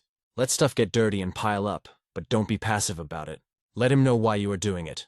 Commenter 4, what are you apologizing for exactly? Being upset that you do everything on top of work and study while he simply works and gets everything done for him? He needs to change or you need to leave, because let me tell you, when you start bringing kids into the equation, you're going to be so overwhelmed. He should be doing his fair share and contributing to the maintenance of his home. Definitely not right. You are seemingly doing everything for a grown man while he's moaning. You don't want to be affectionate? You're his wife, not his maid. Update. Aita for telling my husband I don't enjoy doing his laundry. So I posted about 6 months ago about my husband not doing any work around the house, and my difficulty being attracted to him as a result, which he was complaining about. I did what you all suggested and let the house go to shit. I cleaned up my own messes and cooked for myself, but left all of his messes up to him. I moved to the spare room so that I could keep my sanity. I needed one place that was tidy so that I wouldn't twitch as much. I started sleeping there because his unwashed workout clothes were rank and scattered across the floor. Dishes were piled up fast. His hair was all over the bathroom sink. There was trash piled up by the door. He complained about it all, accusing me of not doing my duty as a wife. When I reminded him that we go 50-50 on literally everything to do with finances, so we should be 50-50 with housework too. He actually said that he is now making enough so I can be a stay-at-home wife and a stay-at-home mom in the future. I had so much discontent in my body, all I could think was, no way in hell. He actually said that when we started fighting, he threw out all his condoms and hid my birth control pills for the next month because he wanted to be a dad, and he thought a baby would make me happy. Because I was clearly unhappy with it being just the two of us. This is a bit of a flash forward, but we are getting a divorce. Currently in the middle of it. I can no longer stand this man. I was thinking about how things have changed, because I really did love him at one point and was wondering what went wrong. Here is some context. We met at church. I did grow up in a somewhat conservative community. Most of the women in my family got married and had babies fairly young. When I met my now ex-husband, we agreed that we weren't as serious with those kinds of roles. Hence the wanting 50-50. But we still got married kinda young, and we did want kids eventually. Well, turns out he has been very influenced by right-wing rhetoric these few years.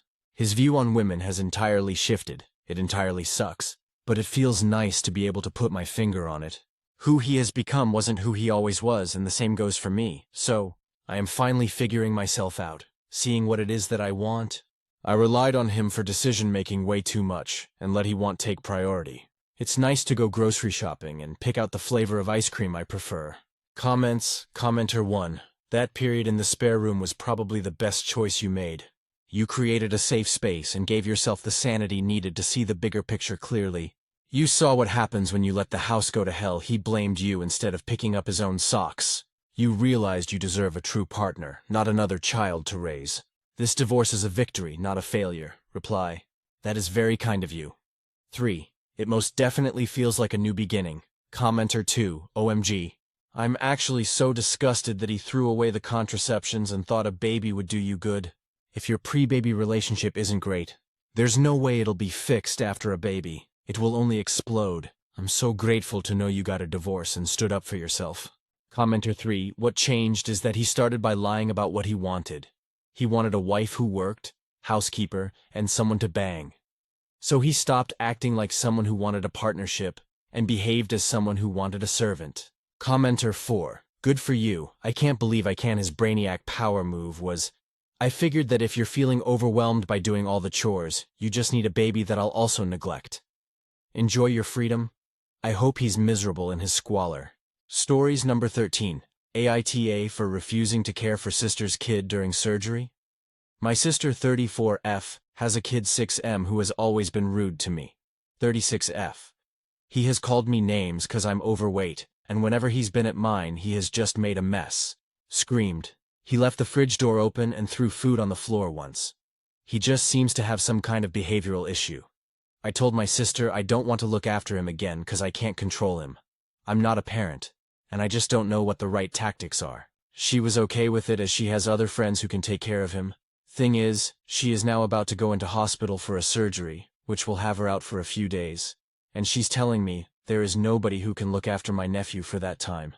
Now, I don't know what to do, because while of course I would take vacation time for family, but I don't have much left. And to be honest, I don't want to be spending it dealing with a kid who just won't give me any respect. I told my sister. I'm not happy to do it and said I'd be okay to pay for a babysitter, but she just called me a selfish cow. Others in the family have since texted with various stances, asking me to please reconsider or asking why I am being like this. As if I'm meant to magically figure out how to stop him destroying my house, or just put up with it. Aita for just not wanting to deal with it even though it's to help my sister with a medical issue. Comments. Commenter 1, NTA. If she called you a cow, I can see where her son's bad treatment of you comes from. That retort, alone, solidifies my opinion that caring for her child should remain her problem. Commenter 2. Why can't any of the relative pestering you step up to help family? Is it because they know the kid misbehaves? Also, since she called you a cow, absolutely do not watch the kids. Tells you a lot about why his misbehaves and calls you names. If your sister calls you again, I would just go, moo, and hang up. NTA, commenter, 3, NTA. I was leaning towards NAH up until the point where she called you a selfish cow. Don't even spend another second feeling bad about not watching her kid. You offered to pay for a babysitter, which was more than generous, and she essentially spat on your offer. Now it's up to her to deal with her unruly offspring. She's not entitled to your time, your PTO, or even your money. Commenter 4, NTA. Your nephew likely gets that behavior from somewhere, And that selfish cow comment from your sister gives me some suspicions as to the source. She is in no way entitled to your time or sanity, especially since you'll likely have to host the kid and not get any compensation for the damages, medical issues or no. There has to be a modicum of respect and she isn't showing it. Don't sacrifice your scant vacation time putting yourself through hell. Stories number 14. AIO for refusing to crate my service dog, so my teenage roommate's 30-year boyfriend feels comfortable. 23. F have narcolepsy and use a service dog who alerts me before sleep attacks. I've had her for 2 years and she's changed my life. My roommate 19F and I have lived together for 6 months with no issues. Last week she told me her boyfriend 30M is moving in. I said, okay, but asked that we all sit down to discuss house rules since it's a big change. During that conversation, he said he's uncomfortable with dogs and wants her crated whenever he's home. I explained she's a service dog, not a pet, and that she needs to be with me to do her job. He said he gets that, but his comfort matters too since he's paying rent. He suggested I could keep her in my bedroom only, but she needs to move freely to alert me wherever I am in the apartment. I said no, this is a medical accommodation, not a negotiation. Now my roommate is saying I'm being inflexible and ruining her relationship because her boyfriend is reconsidering moving in. She said I'm choosing a dog over her happiness, and that I'm being selfish since it's her apartment too. My sister thinks I should just try to keep the dog in my room more often to meet them halfway. I told my roommate either the dog stays as is, or I'm moving out. Now she's crying that I'm abandoning her and she can't afford rent alone. Relevant comments. Commenter 1. Nor. It's illegal to separate you from a service animal. I had to stand my ground against my family for the same reason. Only my dog senses my seizures before they hit. Reply. Exactly. No one understands that part. My dog doesn't bother anyone. Sure, barely even barks, and I always look after her. There shouldn't be an issue. Commenter 2. Is he on the lease? If he's not on the lease, I would not agree to him being put on the lease or moving in. You might want to check your lease agreement and make sure there's nothing about unauthorized long-term stays from people as well. Some leases have clauses like this, and you'll want to make sure you aren't breaking the lease agreement by allowing him to move in. Reply. I don't want to be a rude roommate and snitch. She's nice and we have handled everything verbally. If this continues, I will look into my lease. Thanks, I didn't even think of that. Commenter 3. Putting your health and safety is non-negotiable. Perhaps, if he meets the dogs and watches how the dog interacts around the space, wanting people, he might be able to understand how the dog will be less concerned with him and more concerned about ensuring you're well informed about your own health. Reply. When we sat down and talked, he told me he was once attacked by a group of dogs when he was younger. He's been going to therapy recently to help overcome that fear and many other things. And he even cried when he is telling me the story. Regardless, my dog is so sweet, but I don't think letting him around my dog is the best decision anymore. Commenter 4. Please don't let him move in. You'll come home one day and your dog will be gone. Escaped while you were out, sleeping or whatever. Reply. That's what I'm saying. He already showed dissatisfaction for my dog. What if he ends up doing something? I just don't want him there anymore. Commenter 5. Stand your ground, Nor. If this guy doesn't move in, it's probably better for you and your roommate. Reply. I agree. I try my best to be a good roommate, but another person in the house seems like a lot to deal with. My friend took me on a picnic and brought this update 1 AIO for refusing to crate my service dog. So my teenage roommate's 30-year boyfriend feels comfortable? First off, thank you guys for all the comments and advice on my last post. I appreciate everyone who told me to check my lease, stand my ground, and yes, even the people who said to call him a hobosexual, which I'm definitely not doing, LOL. Honestly, I did not expect things to turn out like this. I'll link the previous post in the comments for those interested. So after our fight, my roommate asked if we could all have another talk at the apartment. I agreed, hoping it would ease up the tension since we still had to live together while I figured out my next steps. We sat down in the living room. She immediately apologized for how everything went down and talked about how she'd been doing a lot of thinking about her relationship and living situation. About 5 minutes in, her boyfriend showed up with a bag of dog treats and a full charcuterie board. He sat down and immediately apologized. He told me he'd talked about the entire situation in his therapy session, and it helped him realize how he was being completely unreasonable about the situation. He said he'd been selfish and ignorant about what service animals actually do. He said he would prefer to stay with her because he's in the process of buying a home. He thinks it would take about 3 to 4 months before he can close on the house he wants, and doesn't want to renew his current lease for another full year. Then he said if he still moves in, he wants to pay half my rent and cover all my dog's food going forward. He called it the least I can do for being an asshole about a disability accommodation. My roommate nodded and said they'd discussed it and agreed. They both seemed genuinely sorry. I told him it's something I need to think about. He said he completely understands, that he's going to give us our space, and then he left. My roommate and I decided to take the charcuterie board and go on a picnic for the day at a park nearby. We both agreed it was best for us to just enjoy our time together, and that I should sleep on it before I make any decisions. She said she wants me to be as comfortable as possible, which honestly made me feel a lot better. The offer is really generous. We're talking like 600 plings a month between the rent and dog expenses. But I keep thinking about whether this would last or if the complaints will start again once he's settled in. My sister, who told me to compromise before now, says I should take the deal because free rent is free rent.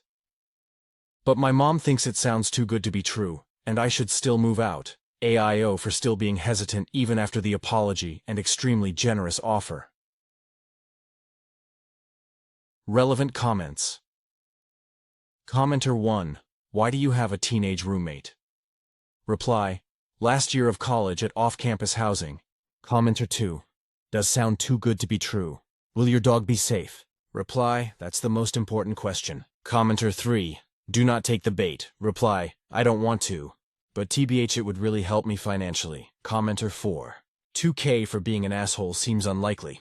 And if the house plan is legit, is your roommate moving out then too? Reply. I think she would finish up her lease here and then move out after. So technically yes. Commenter 5. It does sound too good to be true. He probably means it for now. But next month he'll be complaining about it. I'd tell them I appreciate the apology and the offer, but I'd still be moving out. Nothing personal. You just can't expect anybody to follow through on an offer like that. Reply. Someone suggested I get a contract. What do you think? Commenter 6. Not overreacting. Look into getting a contract for it with a time limit on how long he's allowed to stay, etc. Reply. OMG, exactly. If he's actually getting better, and willing not only to pay half of my rent, but also all of my dog's food, and he did say 3-4 months only. I am thinking about putting this in a contract, and see if he would actually sign. Update 2. AIO for thinking my roommate's boyfriend is just gonna stay over constantly after I said he can't move in. Note. Thank you to this community for all the help. I think everything is going back to normal now. But I need advice again. Sorry, my life is so messy right now. Okay, so I slept on it like I said I would. And this morning I asked my roommate if we could talk privately. I told her I really appreciated the apology and the conversation we had, but after thinking about it, I don't feel comfortable with him moving in. I explained that regardless of the money he's offering, I can't live with someone who initially dismissed my medical needs so easily. I need to feel safe in my own home, and I need to know my service dog can do her job without restrictions or tension. My roommate actually took it really well. She said she completely understands, and that my decision doesn't change anything between us. She told me she really enjoyed our time together yesterday, just talking and eating our charcuterie board, and that she's glad we were able to work everything through. She said he won't be moving in, and that's final, later. I overheard them talking in her room, from what I could gather. It sounds like he came over last night while I was sleeping. And from their conversation, it seems like he's planning to sleep over again tonight too. I'm trying not to jump to conclusions, but I'm a little concerned this is going to turn into him just staying over constantly, instead of officially moving in. Top comments. Commenter 1. Now you go over your lease and talk to your landlord. Time for you to find a new place. Commenter 2. He's just always going to be around, even if he says he isn't living there. I expect that he's slowly going to bring things into her room. One backpack at a time. It's best you move. Commenter 3. You have every right to address your concerns to your roommate. You live there. You're not overreacting at all. If I were you, honestly, I would not feel comfortable with him being there at all. He sounds like a manipulator. I wouldn't take any dog food or treats from him either for your dog. let alone feed your dog whatever he gifts you. He is trying to weasel his way in to live there and will continue to do so. You both are young, and with him being 30 years old, he will try to control every situation that arises.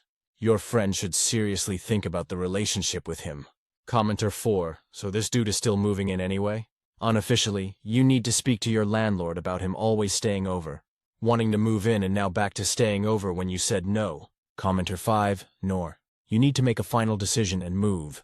This situation is not going to get better, and her boyfriend will be there constantly. Soon, you'll come home and see he's moved in all of his things.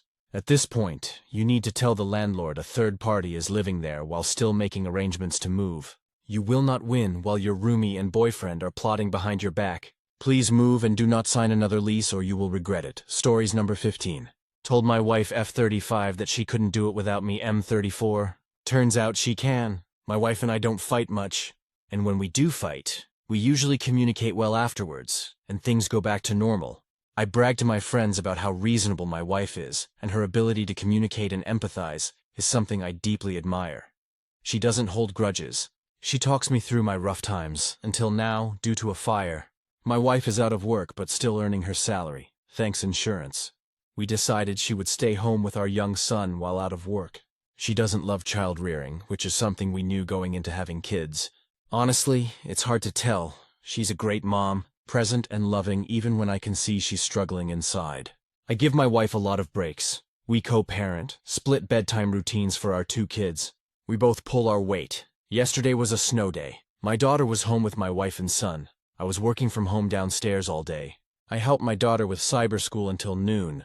My wife was with my son in the snow all morning, plowing the drive and sidewalks, etc., maintaining the house. My daughter joined them, and from the sound of things and some videos, she brought her friends over for playing and hot chocolate. I worked until around $5, and when I went upstairs it was chaos. My wife was doing laundry and helping my daughter who fell and hurt herself on the ice. She sent home the friends, and we had dinner. I did the cleanup, and right after finishing... Keep in mind I've been downstairs working all day. Not even a bathroom break after noon. I go into the playroom and my wife approaches me. It goes like this, Hey, can I go lay down for a bit? The maybe offense. I admit, I made a face and said, Me. I haven't gone to the bathroom all day and I put cookies in the oven. I can tell I messed up just by the face she give me. Fine, never mind, forget I asked. Heaven forbid, now I'm sensing some attitude and know I've misstepped here. So I say no, it's fine, I'll take care of it all. Go take a break. To my complete shock, in front of our kids who I admit aren't paying us much attention, but are still close, my wife says, I said never fucking mind. I've been running around on my feet all day watching our kids and other people's kids, and heaven fucking forbid I ask for 20 minutes to myself. I again say, go take a break. I told you it was fine, but she's clearly lost her marbles and is seeing red. She starts cleaning up and helping with the kids, and I do too. I tried to overcompensate, but she just took over caring for them, and they listened to he. In the hall I said, I think you forget I work all day. And she viciously says, thanks for reminding me. I almost forgot. I feel like an ass. I get that she works hard caring for the kids, but I work hard too. I think not having her job and escape is making her reaction to this fight worse. She texted me the next day with her usual communication. She expressed how upset she felt with my behavior and the way I acted toward her. She said she was feeding and taking care of 6 kids all day in the snow alone and still cleaned the entire house and deep cleaned our craft room. I explained that I'm stressed at work and that I didn't get why she's so upset since I offered her a break, but she said, I don't want your pity breaks. She ended it with, thanks for the apology, BTW. Which yeah, I didn't exactly apologize, but for what? And then she asked for the number to my daughter's piano teacher. The piano teacher was the only activity that I managed for my kids. I found out she texted her asking to go through my wife from now on, as she will be managing the schedule. Normally, my wife would text me asking if I can get my daughter from dance on my way home yesterday. I do this every week. I didn't hear anything, and when I got home I found out my wife dropped and picked her up. I confronted my wife with, I am very present with my children, do not make me out to be an absent father. My wife responded with, if I didn't manage and ask you for help, you'd see them a quarter of the time you do now. And I'm done managing you. I get it. I should have just smiled and agreed when she asked for help, but this is extreme. She's having a fit and trying to ice me out of my relationship with my kids. It's so petty, it's like I don't even know this woman. Gone is the reasonable level-headed communicator. So if you've made it this far, thank you, and please tell me if I'm wrong here. Relevant comments, oop, on being told his wife is stressed. Thanks for the response. Her reaction is so out of left field. She really is usually the most reasonable person I know. It's been stressful for her, and I admit I'm also so stressed at my job that I didn't see it. I figured a few months off paid would be a luxury, but yeah. Now I see having 6 kids and a toddler alone all day might be as luxurious as a barrel of hair. Guess it's my turn to be the empathetic, reasonable one. She's done it enough for the both of us. OOP on being told to take the initiative and give the wife a break. You are 100% right, I normally do say that. She asks me for a break at least 3 times a week to take a bath or go read, and I almost always immediately say yes. It was just an off moment and I know I reacted poorly, but she's completely trying to ice me out. I had to argue with her this morning just to let me take my kid to school because she said she'd do it. And the kids just went along clinging to her, and then when I pushed back, my kid started crying for her. She had to calm him down and insist going with Dad is fun just to undo what she did. He was fine with going with me, but it's messy and so unnecessary. I am scared with her behavior. I love my wife and I don't want to push her away. OP on his wife's schedule. My wife has 2 days during the week without my son or daughter. She's been painting the house and deep cleaning. My son is gone from 8 to 2 and my daughter 9 to 3 Monday and Friday both. I think the snow day broke her, but hopefully she'll come around and be sensible. I've never known her to ice me out or stop communicating and it's freaking me out. It's a little bit why I think there is more to this fight. Told my wife F35 that she couldn't do it without me. M34, turns out she can. I made one stupid, selfish comment to my wife a week or so ago, and now my life is in disarray. My wife is in some crisis. Her work is closed and she's being paid. But she's home with our kids now, including one 3-year-old. She gets breaks on Monday and Friday with childcare. We went into having kids knowing she wanted to be a working mother, so this has been an adjustment. To say the least, onto the OG fight, she spent a long day with our kids and the neighboring kids. And when I came upstairs from work and she asked for a break, I didn't respond well.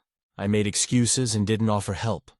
And for the first time in years, my wife lost her temper and cursed at me. Like an idiot, I dug in and thought I was right. I admit we both said some unkind things. But after Reddit humbled me, and she made me sit down and write a list of things I did for the family that day and compared it with her. Longer list, I apologized. She accepted, and I figured things would go back to normal. They haven't. My wife used to include me in parenting our kids. I did dance pickup most weeks, and bedtime was split. I gave baths, made dinner, all the stuff since our fight. My wife hasn't asked me for any help with the kids. The first morning I woke up on what was supposed to be my morning with the kids. I figured she was just being nice or trying to prove a point, but it keeps happening. She didn't even send them down to say goodnight last night. Normally my wife does this silly game where she sends my son to ask me to read 5 books, and then we would negotiate down to 1 or 2 and race upstairs. Last night I heard her racing him and came up to find her doing bedtime yet again. The kids haven't even noticed. It's like she's replacing me. When we were fighting, I said something really dumb that's living inside me and festering. My wife was being nasty and said, "You wouldn't see the kids a quarter as much as you do if I didn't arrange it and I'm done managing you." I defended myself. I'm not an absent parent and said something along the lines of, "I'd like to see how long you can manage without me." Consider my foot officially in my mouth. She started running again. She's cooking really healthy and often. Every night I come home to my perfectly happy Stepford wife. Doing it all without me and I feel empty inside. How do I fix this? I don't even know where to begin. At this point I want to beg her to go back to how things were. This wasn't what we agreed on. Relevant comments, commenter 1. I don't know, step up. Get involved without her organizing it or instructing you? Are you really this daft? Reply. It's difficult when they prefer her, and she seems to do everything better than me. I work often as well. It helps to have her give me a heads up on the plan with the kids, but I'm getting now that maybe that's done and over with. Commenter 2, but he doesn't know what to do. If she doesn't send the kid to him with an instruction of what books and how many are to be read, how is he supposed to know what to do? OP, that wasn't a silly game. That was a woman noticing you are never gonna just go read your own kid a book. So she made it into a game for the child. So the child doesn't have to watch his mom come over to Dad and say, "Please read him a book. For the love of God, please." Because that would give the kid an inkling that you are not doing it out of your own free will. And if not instructed, you would not do it ever. And that could be upsetting. Reply, okay, I admit. This hit me hard. Fuck, man. Do you really think that's what the game is? I hate that it makes sense to me. OP once again told to do more. I'm fucking confused, okay? I had this perfect life with an amazing successful wife and a great job. We juggled 2 careers and 2 kids like champions.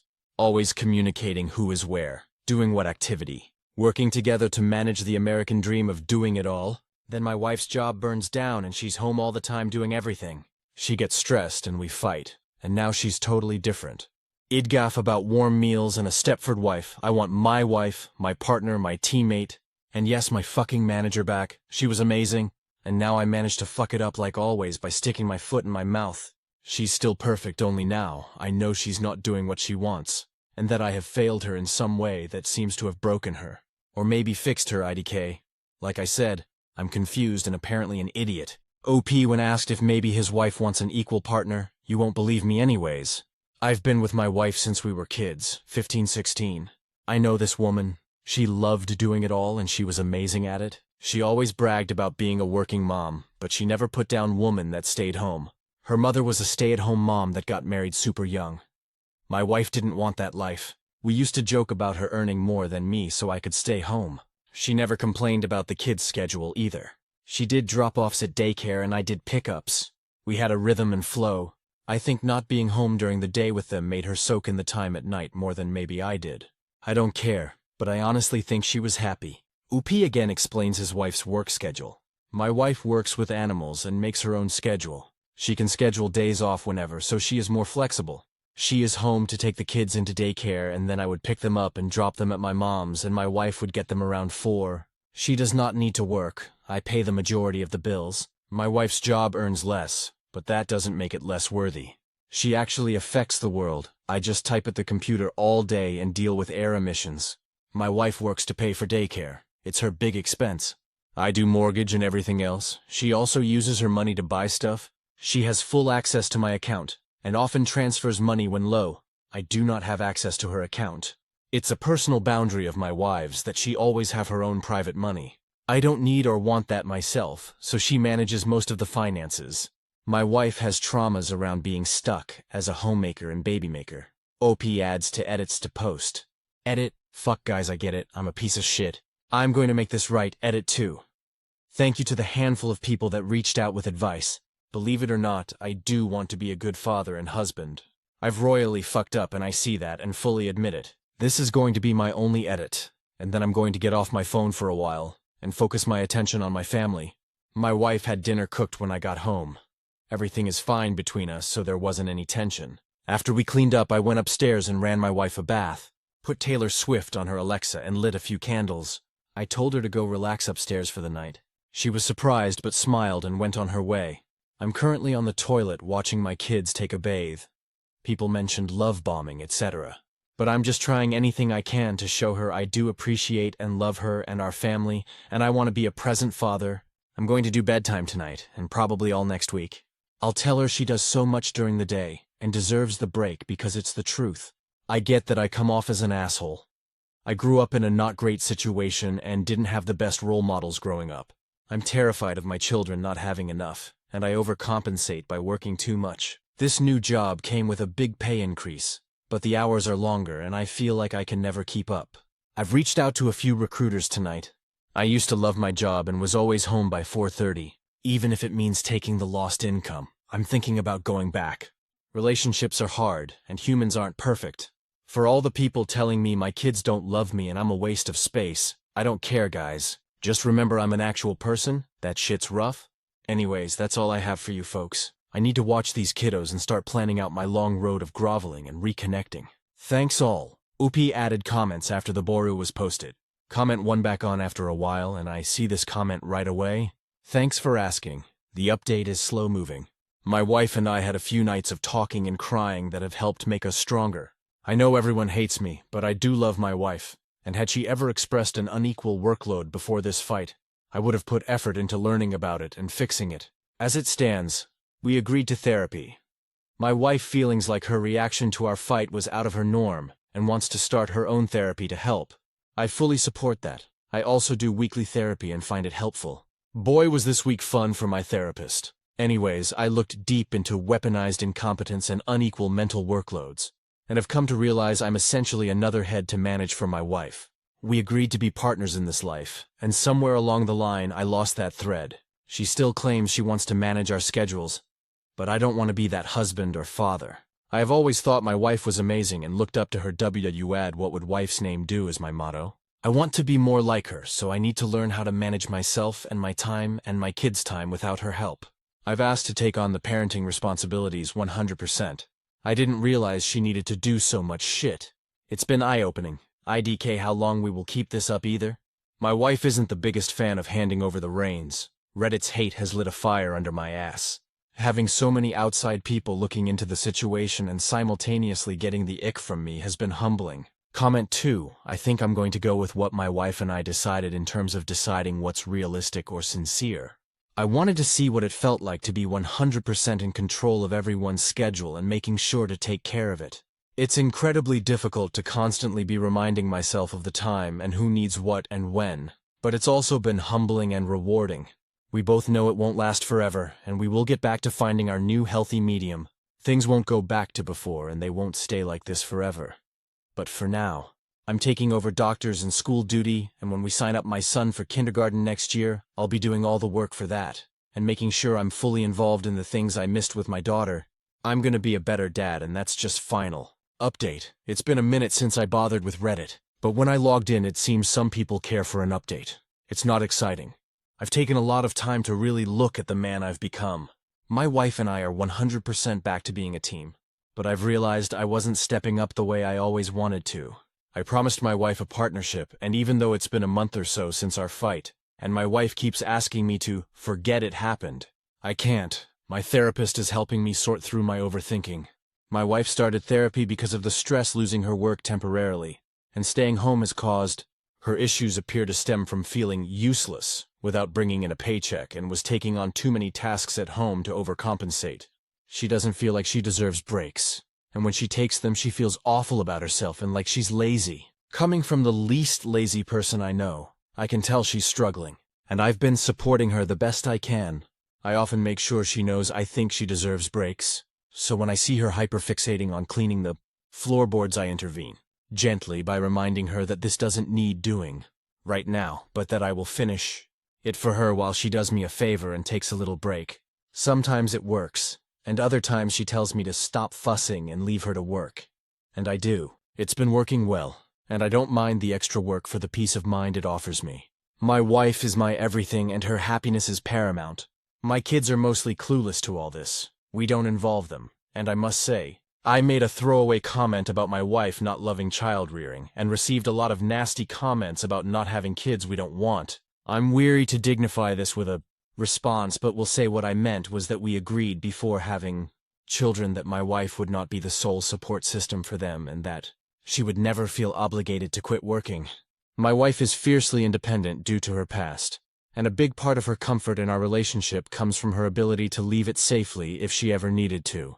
That trauma is hers, and I won't touch more on it other than to say I agreed to this aspect before we married and do not mind it. She should be an independent person. I'd want the same for my kids, so that's basically it. I've taken on the role as primary parent. I get my kids to daycare, school, and home, and while my wife helps half the time, it's now my responsibility to see who is doing what and coordinate things. I can't do it all in my head like her, but I have a chart that's been helping. She rebelled at first, but gave up the reins surprisingly easily. She needed a break. I also put my son back in full-time daycare, although my wife keeps springing him early. I can tell she likes the break. That's all I have for now. Thanks guys, and sorry it's not more dramatic. I know some of y'all wanted my balls and were hopeful my wife would leave me. Well, I would be lost without her, and the thought makes me physically ill. It's nice to see people appreciating my wife the way she deserves and stand up for her so fiercely. Thanks all. One last thing. I bought her this game Palworld on the computer. She hasn't gamed since having kids BC of some preconceived conclusion it made her a bad parent. But I insisted she spend a few hours. And since I'd spent money, she did. I find her playing a lot to wind down when the day is over. It seems to be helping her feel more herself too. So thanks video games. I'll stand for a lot of assumptions on my character. And boy have there been some nasty ones. But one thing I won't take is people saying I don't love my wife. She's my person, and it is my duty in life to make her happy. Evolving, I say evolving because I can't say I've changed. It's not been long enough for that. I posted a while ago on Reddit to vent. I was angry about a fight I'd had with my wife about something stupid I'd done. I'll be honest. It was multiple stupid things. After a lot of strong opinions on here and some heavy reflecting, I didn't even know my kid's doctor's name. I had a perspective shift. I decided I wanted to be more involved. More of the primary parent. My wife agreed. So start handing me the reins, starting with registering our son for kindergarten and all of my daughter's activities. I work from home and am flexible and honestly enjoy being the one to get my kids on and off the bus. Now, I am the one they call when the kids are sick. Even when they do bother my wife, she will call me because I'm closer and I'm free now. I am homeroom parent for my son this year. Bring the office ladies' eggs. Got the background checks for volunteering. Shark Shop from 11:30 to 12:40 is a perfect way to spend my Tuesday lunch break. The kids still prefer mom sometimes, but wow, has it made a huge difference. So, if you can, dads, be the primary. It's worth every second. I can't do this alone. My entire personality was my life with my wife. We grew up together. I knew her in diapers. We got together in high school and stayed together. We had ups and downs, and we built a family upon our ability to love and learn. She was the best part of our family. My wife died 5 weeks ago in a car crash. She left to grab a few things to make for dinner. My last words to the love of my life were an answer to any preference for dinner. Something she asked a lot and often got annoyed when I answered the same fucking way I did that day. I couldn't care any less. And those were the last words. I'm drowning in this grief. A wave has come and swept me away, and I don't have the strength to fight it. I have 2 young kids. I can't drown. Everyone keeps telling me that. I need to be strong for them, and I'm trying. They are back to school, back to some level of normal. My in-laws are gone. I'm alone with my grief. I can't do this, guys. I don't think can survive this. I don't want to be here without Katie. I can't do it. I want to stay, but how? How? I'm so mad. This wasn't supposed to be her end. This wasn't supposed to be how it went. I took her for granted. I didn't deserve her anyways. I just want to die. Struggling with grief and young children, I lost my wife suddenly. My kids are young, 9 and 5, and it's been really hard. My issues could fill a book, but I'll stick to one that's concerning me. My therapist gave good advice, but I'm wondering if this is something anyone else experienced. My 9-year-old is refusing to accept my wife's death. She doesn't cry about it. She doesn't want to talk about it at all when I bring it up. She leaves or just kind of shrugs and gives short answers. This is out of character for her. She's usually the one to cry over a sad song or a stubbed toe. The other side of the coin is my son, who cries himself to sleep most nights begging for mommy. I've even screamed, "So do I, but she's not here," at the poor kid. I'm trying not to drown myself, and I'm scared I'm failing them tremendously. They both are in therapy. The therapist says it's normal. Google says it normal. IDK what I want. I guess other windows and windowed to say, yes, that happened to me, and everything is fine. But I have no illusions anything will ever be fine again. I know I need help. I'm struggling here. The path forward seems impossible and my grief immovable. Grief and kids. Screaming into the void for help with my young kids. My wife died suddenly and my kids are 9 and 5. My daughter won't talk to me about her mom. She's avoiding the topic entirely. Leaves when I bring it up. Just gets quiet and doesn't contribute when I'm trying to talk about her. I hate saying this, but it's easier than my son. My son was very independent and wild. Now he won't leave me alone. He's with me all the time, following me around. If he can't find me after calling out once, he bursts into tears and becomes inconsolable, which annoys my daughter, who then calls him a baby and runs to her room. I feel like I'm drowning.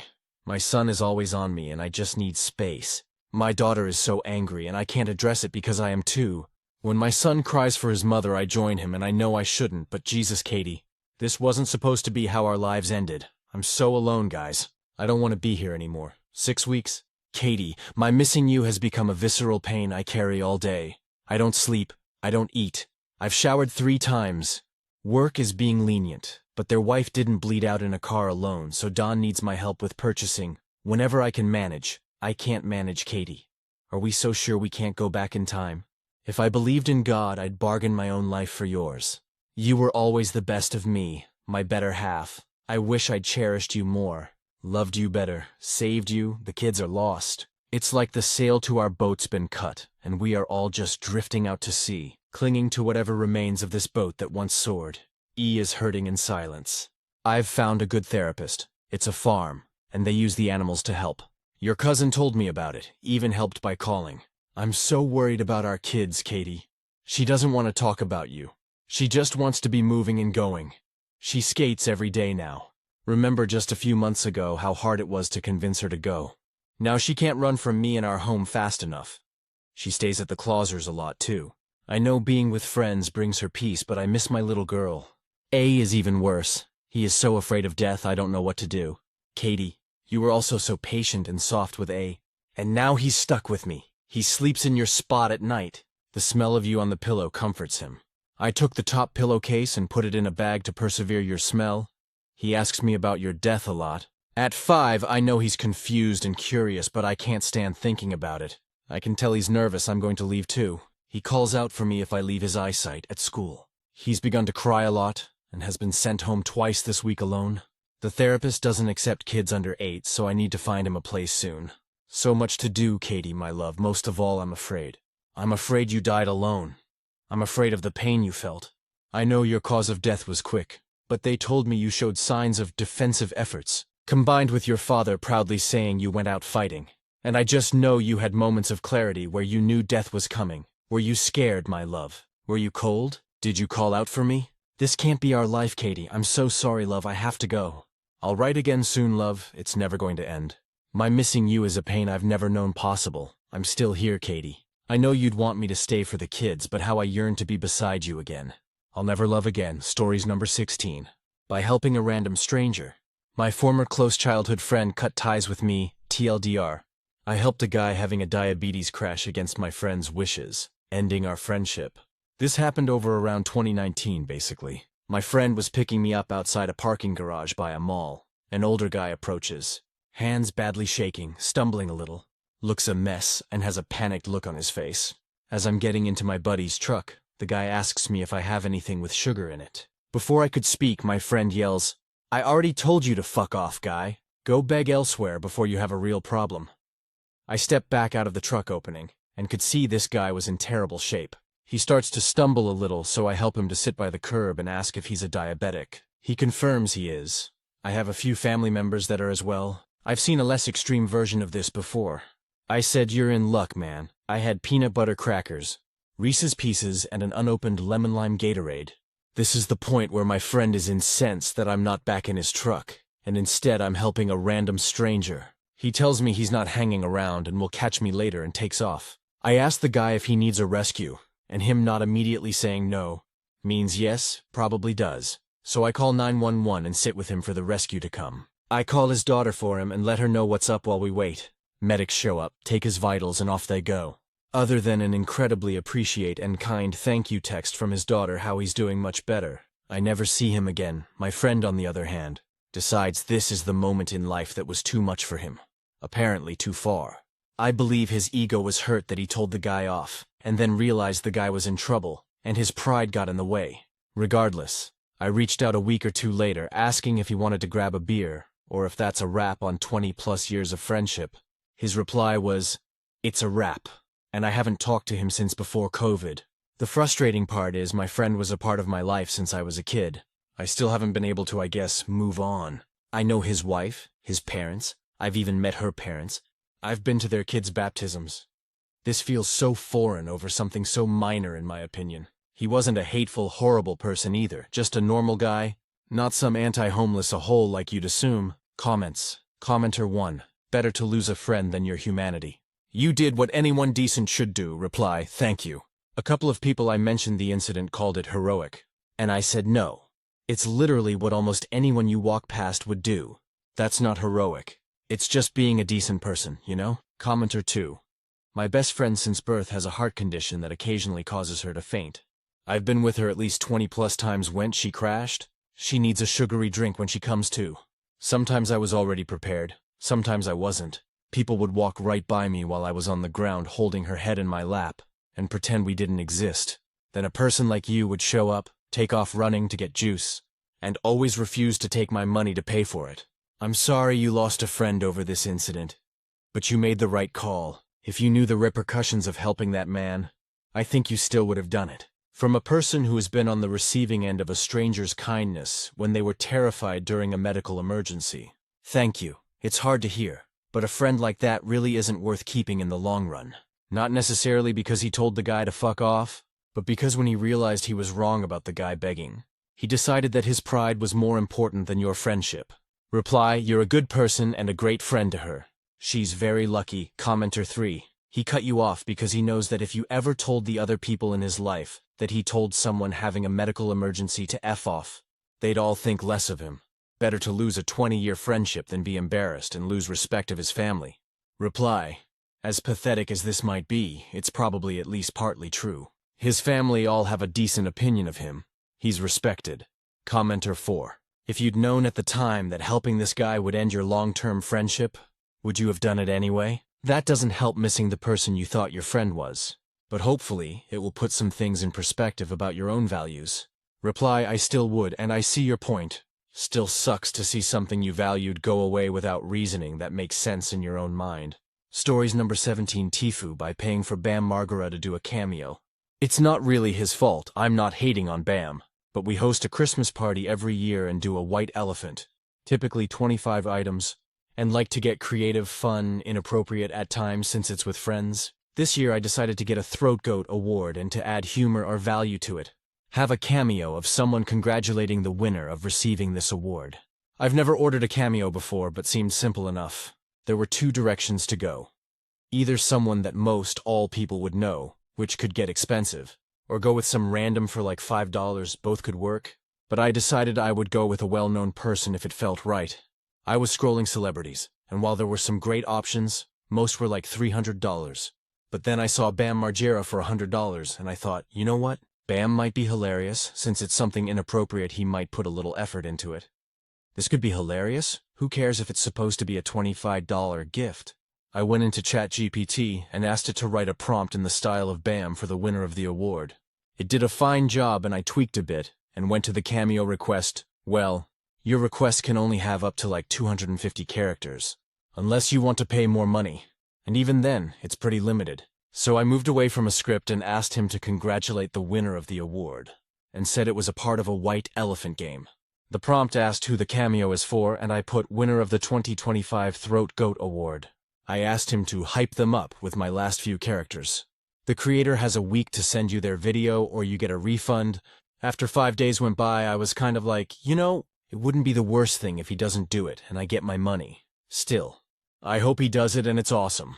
I checked this morning, and my cameo was in my inbox. I watch it, and he says, "What up, Pandalungs? Bam Margera, here at Castle Bam, and I wanted to congratulate you for winning the 2025 Throat Goat Award, the White Elephant Official Award. Throat Goat. Rock on. It congratulates me. It's useless, but it technically fulfilled the prompt that I sent, just with some confusion. It looked like I could send a message to thank Bam. So I thought maybe I could clarify and ask him to redo it. But you have to pay to send the thanks, so I cut my losses and take the L. At least when someone is stuck with this stupid award, I can give them the satisfaction of knowing I played myself and paid $100 for Bam Margera to congratulate me for being the throat goat. TLDR, paid Bam Margera $100 for a cameo on a gag gift congratulating them for winning an award of being the throat goat as part of a gag gift. He misunderstood the prompt and congratulated me. No refunds, only regrets. Comments, commenter 1. You can just cut the name in whatever video editor. Add a shot of whoever wins on top, and then let the rest of the Bam video play. Commenter 2. You could just edit it out maybe. Or comically add in something else where he says Pandalungs but like totally out of place, and docent fit the script so more hilarity ensues. Just a thought. Reply. Yeah, I'll try to figure out something with it. I think the whole situation is funny. I might double down and get a TikTok creator to do one instead. They are much cheaper and seem to put in more effort, which is understandable. Commenter 3, I'm a little lost. You picked Bam because you thought he could be hilarious, and might put in some effort for an award like this. Commenter 4, why the F do you need ChatGPT do to some simple shit for a cameo is what I want to know. Either way, I think you fucked up. Stories number 18. Aita for blocking my friend's boyfriend after he ruined Halloween. So my 27F friend 25F is mad at me after I blocked her boyfriend 25M after he ruined our Halloween plans. So my friend and I decided weeks ago we were going out on Halloween. So we picked a club about 30 minutes away from us. I didn't like this idea because of how long we'd have to drive, but my friend insisted and made a plan with a few of our friends. I don't go out often, and haven't gone out on Halloween since before the pandemic, so even though I didn't love the venue, I was excited to not be at home and actually have fun for a change. So after taking several hours to perfect our costumes, driving about half an hour and waiting in line to get in for over 45 minis, we were in the club for maybe 30 minutes before my friend's boyfriend, who was also our ride, decided to leave for absolutely no reason. He was really weird and cryptic, and didn't give an explanation other than he didn't feel great. But 20 minutes after he left, he texted my friend and dumped her because she wasn't paying enough attention to him. She, of course, was devastated and sobbing, and so not even an hour into the night we left the club, because she was heartbroken and wanted to go talk to her boyfriend to try and reconcile. Well, long story short, they got back together almost immediately and everyone went home by 11 p.m. Now I was furious. Not only did he ruin all of our nights, we had other friends with us, and we all had to leave because she was a mess and only one other person drove. But he was disrespectful to my friend by trying to dump her over text.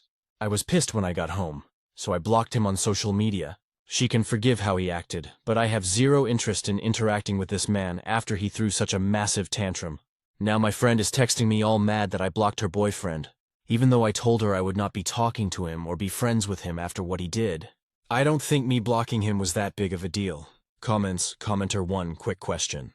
Why does she care that you blocked him? It's her boyfriend, not yours. I totally agree with you. I see nothing but toxicity in the future with those two. I know she's your friend, but you might want to start thinking about low contact with her if there's going to be drama all the time. Reply?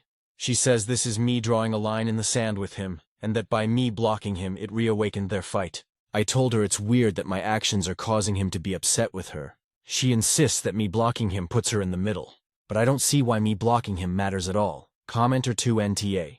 I wonder if the real reason he picked a place so far was because he was hoping everyone else would decide not to go, and it would be just him and her. Your friend just taught him that dumping her and taking her back is the way to get what he wants. She's in for a rough time. Reply. Yeah, he's done this once before, dumped her for no reason. And I didn't like it then either. Commenter 3 Nah. This is around the age that you stop being as close of friends with people for reasons just like this. Some people grow up, some don't. You're becoming an adult now, and choose who your mental peace is worth. Hint. Your friend and her dopey situationship, ain't it? Commenter 4. They're going to be one of those toxic couples that break up and get back together every other day. Your friend is going to use you every time they break up to come crying to you. You'll begin to question, if you haven't already, as to why you're even friends with her because you are so beyond this nonsense. You need a friend who is more interested in mature relationships, and isn't just interested in what she wants but considers you and the rest of the group. Stories number 19. Left my wife after she ghosted me. This is a throwaway account, also poorly written because I'm still seeing red and can't keep my mind straight. My 54M wife 53F is from Greece. We've been married 31 years and raised 4 wonderful kids. We both work, spend plenty of happy time together. We aren't wealthy but financially stable, and our children are the world to us. While we've had a few bumps in our marriage, we never had any serious problems all these years together. She is very close to her Greek heritage, and we spend a lot of time at Greek functions, church, social clubs, etc. I usually have a good time at these things, but I never learned to speak Greek fluently, so there have been a few of these nights where I was bored and had to amuse myself. Never a problem. I was always happy to power through these as long as my wife has a good time. This last function we attended, we sit next to each other at dinner, and the club's photographer sat next to my wife on the other side. He and my wife hit it off, which would never be a problem. Maybe they grew up in the same neighborhood or something like that, but suddenly he became the sole focus of her attention, to the point where she blew me off all night. Again, typically not a problem. We've been together a long time. I have pretty thick skin, and most importantly, I certainly trust her, but they were deep in convo in Greek all through dinner. I have no idea what they're talking about, and she ignored me almost completely. She also got annoyed with me a few times when I spoke to her and asked that she at least acknowledge me. This treatment continued most of the night. She stuck with him, not me, all night, danced with him, and spent quite a bit of time with him doing shots at the bar. Every time I tried to engage her in any way, she reacted as if I were putting a damper on her good time. So I gave up and sat at our table for the night and just let her do her thing. But I was not happy. Sometime after 11 p.m., she finally comes over and asked if I'm ready to go home. I said I'm ready when she is, and she said okay. She then pointed at another woman and said, I just need to talk to her about a couple of things. We're going to leave in about 15 minutes. I said fine, and went out to the back of the banquet hall to have a cigarette. When I came back in, she was nowhere to be found. I tried to call her, but no answer. No reason to panic. Her phone might be in her purse or something. I sat at our table for about 15 minutes, looking around for her, never found her. So I walked around and asked a few people if they saw her. The fourth person I asked said she might have left for the after party. I knew nothing about an after party, so I inquired, and she said in an apologetic tone that let me know I wasn't invited, that the club president was hosting an after party at her home, and it was for club officials, employees, and special guests. Turns out my wife was invited and I wasn't. I didn't think that was a thing, as my wife never mentioned any after party. I went to the valet station and brought a picture of my wife up on my phone and asked if they saw her, and one of them told me yes, she left about 10 minutes ago. I really didn't want to tell the whole world that my wife might be making a fool of me, so I told a few lies about how we needed her to sign some paperwork, and maneuvered one of the valets into telling me she left with the gentleman in the navy blazer and beige slacks. Yep, the photographer. I stayed around the banquet hall for another 20 minutes, calling her and texting her, and never received a response, so I went home, and was up all night calling her and texting her. No answer, no reply. At 4:31 a.m., after the final attempt to call her, I asked myself why TF am I chasing her down instead of packing my bags. So I packed a bunch of my belongings and put them in the car, and made a hotel reservation for myself at 5:24 a.m. I was on the second floor common area balcony having a cigarette when a car pulls up in front of our building. It sits there running until 5:37 a.m., and then the front passenger door opens, and the car's interior light came on. I see my wife and this guy in the car. She gets out. They're chatting and laughing in Greek, and my wife tells him goodnight. She closes the door after him, and blows a kiss to him as he drove away. She then went to our condo. I saw the bedroom light come on, and after a few minutes, she comes looking for me on the balcony. No hello, no apology. She seems mad at me, and angrily asks, why am I out here? I told her to go to bed and we'll talk in the morning. She said whatever, and huffed back to our condo. While I went downstairs, got in my car and left, she's immediately calling me and texting me where was I going. But I ignored her.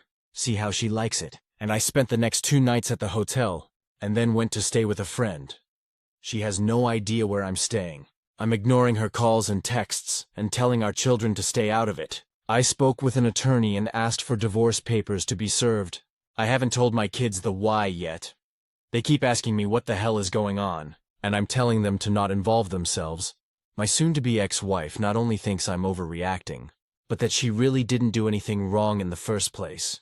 That ignoring me all night, giving her undivided attention to another guy, telling me we're going to leave and then disappearing with this other guy to go to a party she never mentioned to me, and ignoring my calls and texts for the rest of the night was nothing for me to be mad about.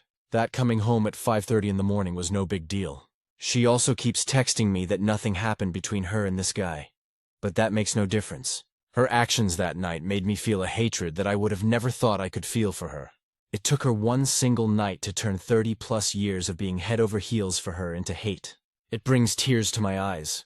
How could she do this kind of thing to me? I don't know what she told the kids, and I don't really care. My friends who I've told the story to think maybe I'm acting a little too extreme. Commenter 1 NTA. If she wants to act like she is single, then she can do it after those divorce papers are served. Real Fafo. Commenter 2. It's clear that this isn't a one-time thing, because you kept saying that you were used to it when it came to being ignored at parties and events. I think this was your mind finally telling you that you've had enough. Her actions definitely was not one of a married woman all night. Commenter 3 NTA. She probably cheated and treated you like crap at the least. I'd just show your kids this post. Commenter 4 NTA. I don't think your reaction is extreme. She disrespected 31 years of marriage and expected you not to be upset. I don't think I could ever get past this. Stories number 20. My 38F husband 41M left me over cheating assumptions. I posted back about 3 months ago about how my husband 41M was convinced I was cheating. He hid recorders and cameras without my knowledge. I wasn't allowed to shower or shave without being questioned. He inspected my pants when I got off work. I just started working within the last few months when I really hadn't been allowed to for years because he thought I was cheating. Then he has taken me through lie detectors, monitored my cell phone and spending accounts, which I could care less about because I know I'm innocent, and still swears I'm cheating, which FYI I'm not and never have. I couldn't even imagine cheating on anyone, especially someone I loved so dearly at one point. Even if that love was gone today.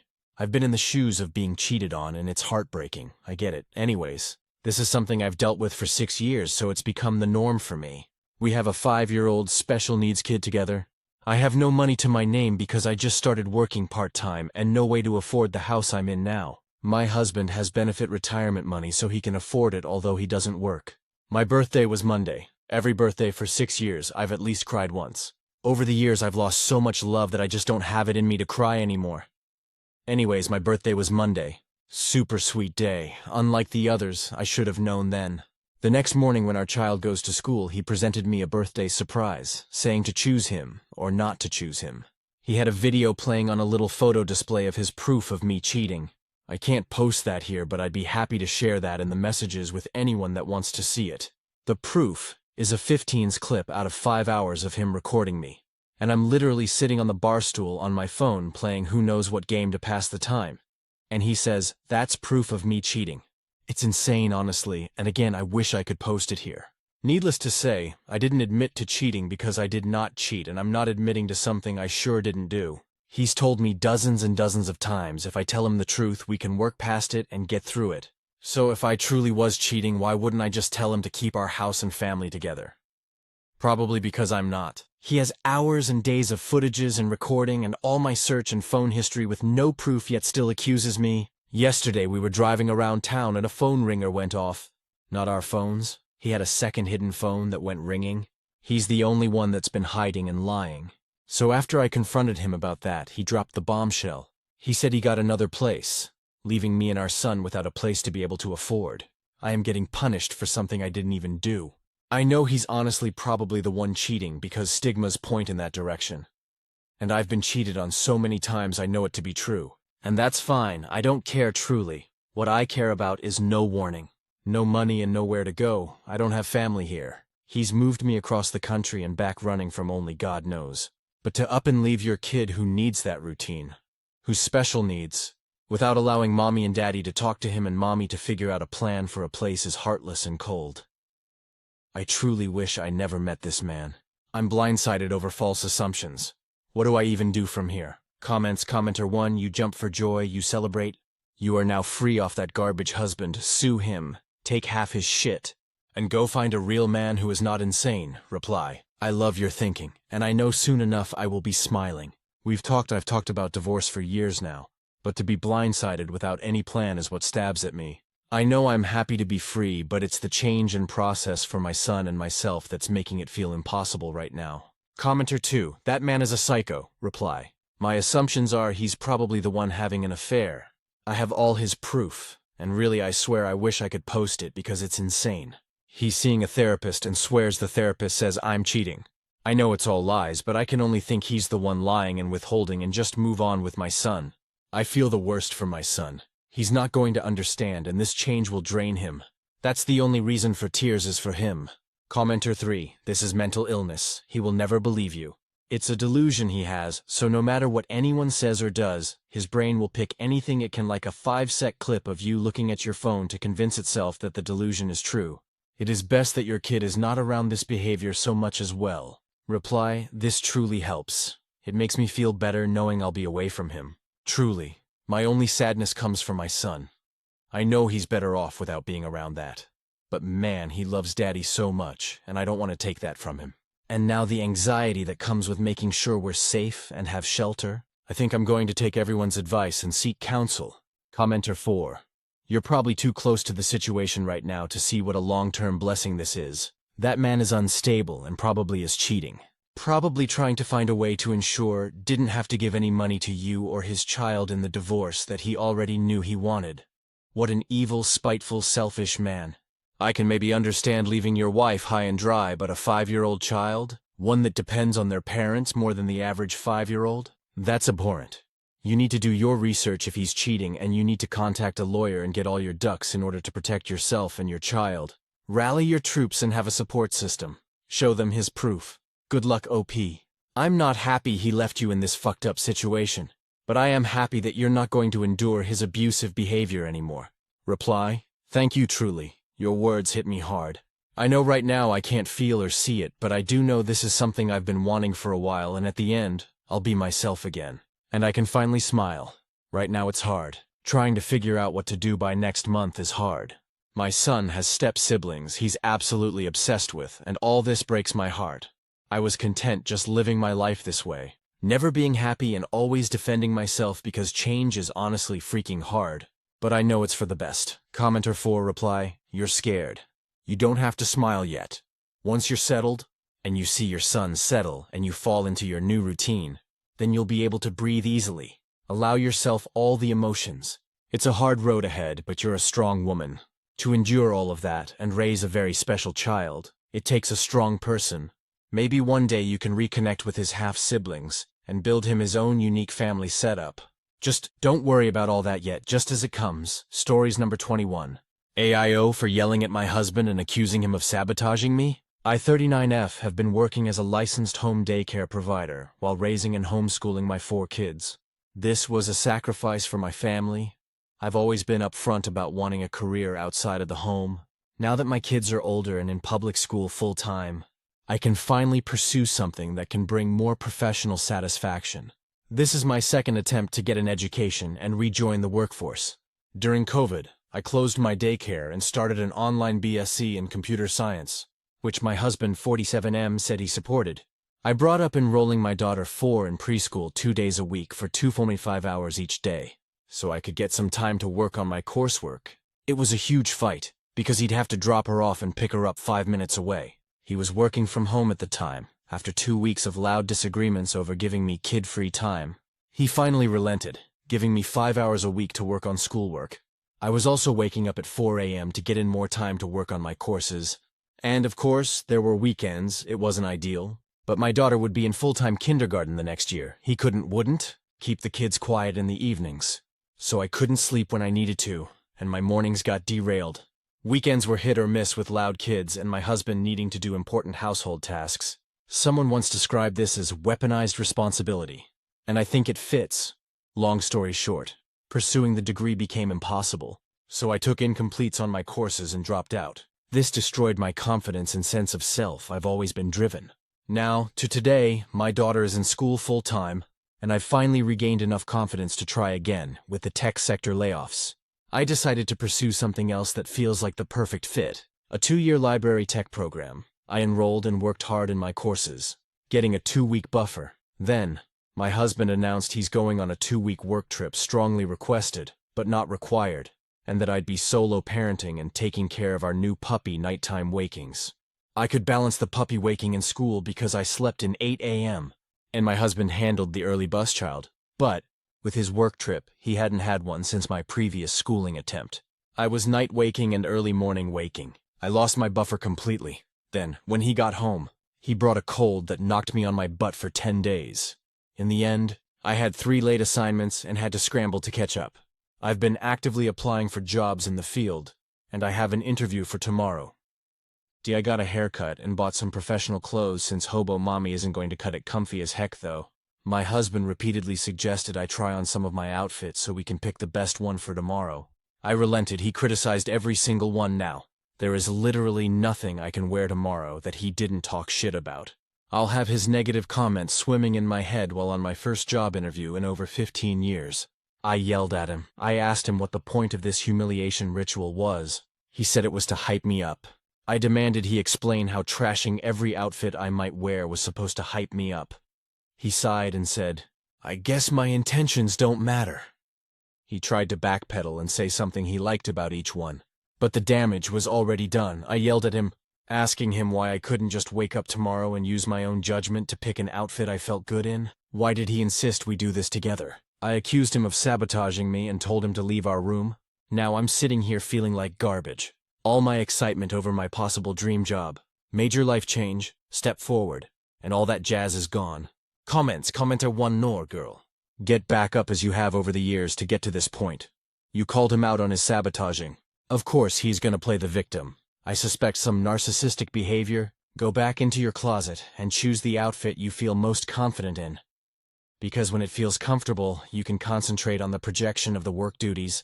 Put on some music to get the vibe right as you try on the clothes and own your power. You got this interview, commenter 2, you are Nor.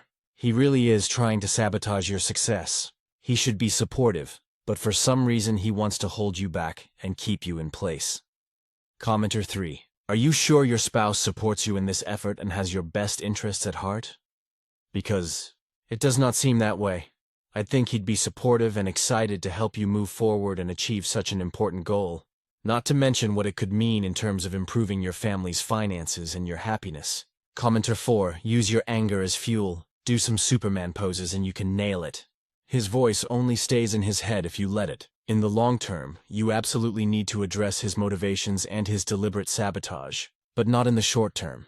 In the short term, you simply need to decide that his opinion is irrelevant. If someone said to you, I hate your blue hair, and you know that your hair is brown, then them hating it is irrelevant. Do the same trick with his words. Do this visualization.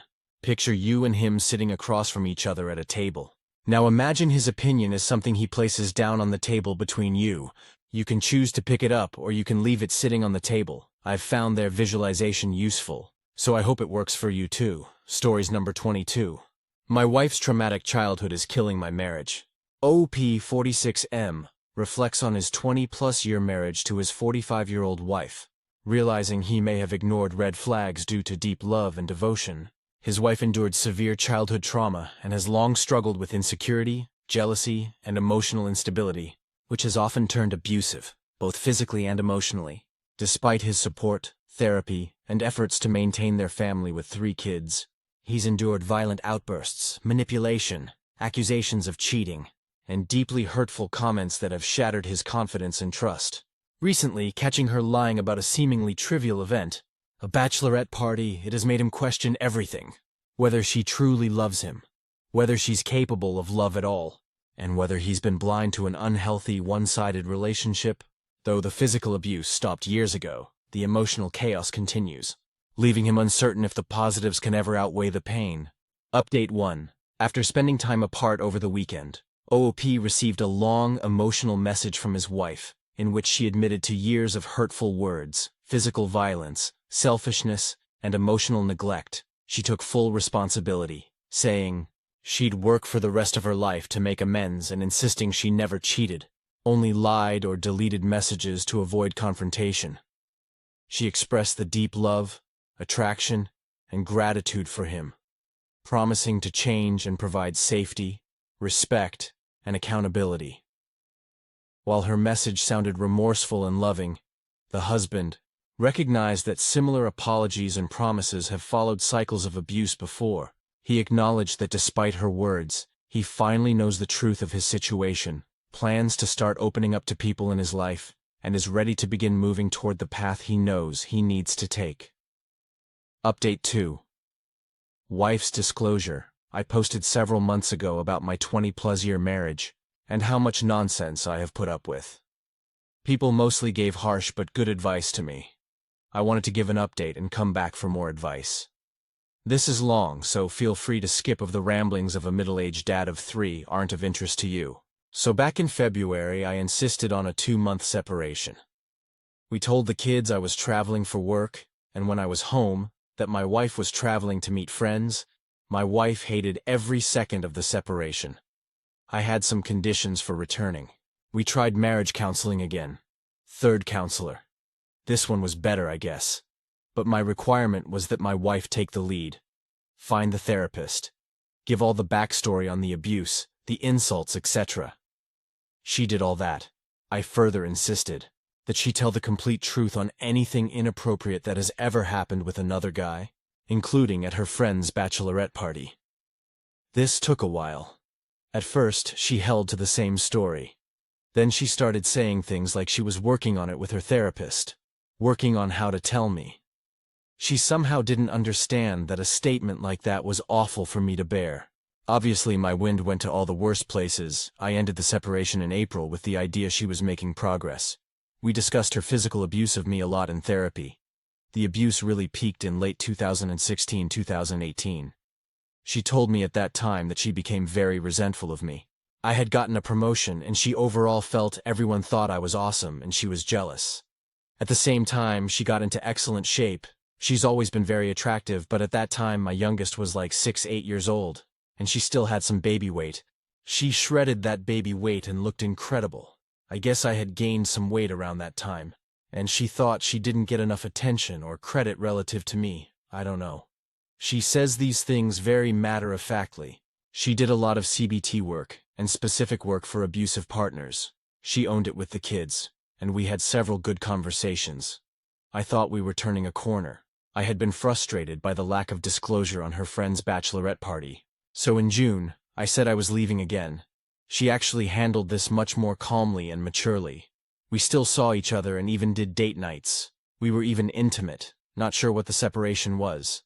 So she said she would focus on what happened, and was getting ready to share anything and everything with me. A couple of weeks ago, she asked me to join a session with her therapist. She wanted to do a therapeutic disclosure. I wanted to throw up. I go to the therapist's office, and she proceeds to tell me how at her friend's actual bachelorette, they went to some show. No strippers, just drinking and silliness.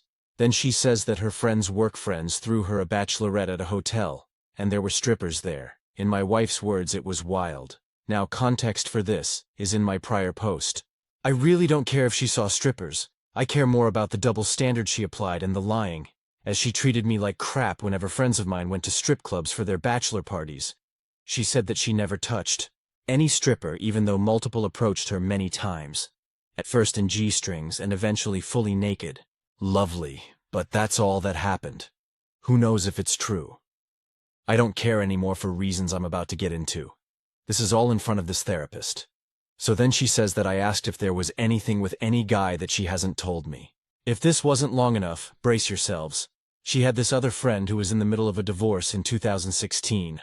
Friend was a fitness instructor at a gym. Friend met a retired professional athlete at the gym. I remember the friend being obsessed with this guy. All while technically still married. Well, my wife and this friend would go out and meet up with retired athlete and his entourage. My wife would effectively play wingman for her friend. And one of the entourage took an interest in my wife. My wife claims nothing ever happened other than flirting, but that when they were out, this guy always had his arm around my wife, constantly groped her ass, often tried to kiss her, sent dick pics, bought her a thong bikini for her to send pics back to him. My wife said she never wanted it, but never fought it. Liked the attention and mostly wanted to support her friend. Friend eventually had a falling out with the retired athlete who moved away. So that whole thing sucks. So I'm completely stunned. Wife is crying. Therapist is spewing some nonsense about my wife's bravery. That I requested disclosure of anything that might have been remotely inappropriate. And she has come through for me. I leave. Wife follows. Phone starts blowing up. It's my wife's best friend who calls 10 times. She then starts texting me, swearing to me that what my wife is saying is true. There were strippers at Bach party number 2, but wife did nothing. Texts start pouring in from her other friends confirming the story. And then I get a text from her friend who paired up with the athlete. And she confirms that story. Wife was only doing her a solid. Taking one for the team, so great. Let's get a few more people involved in my life, my humiliation, the crumbling of my marriage. She could talk to all these other people about all this, but not me. She needed a therapist there to talk to me about it. It just feels like one big manipulation. So anyway, I feel completely done.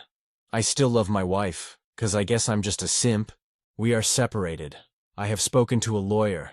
My kids know and are furious with me 'cause I am the one leaving. Be kind to your partners, people. Love them and respect them. I adored my partner and still do. But it wasn't enough. New update.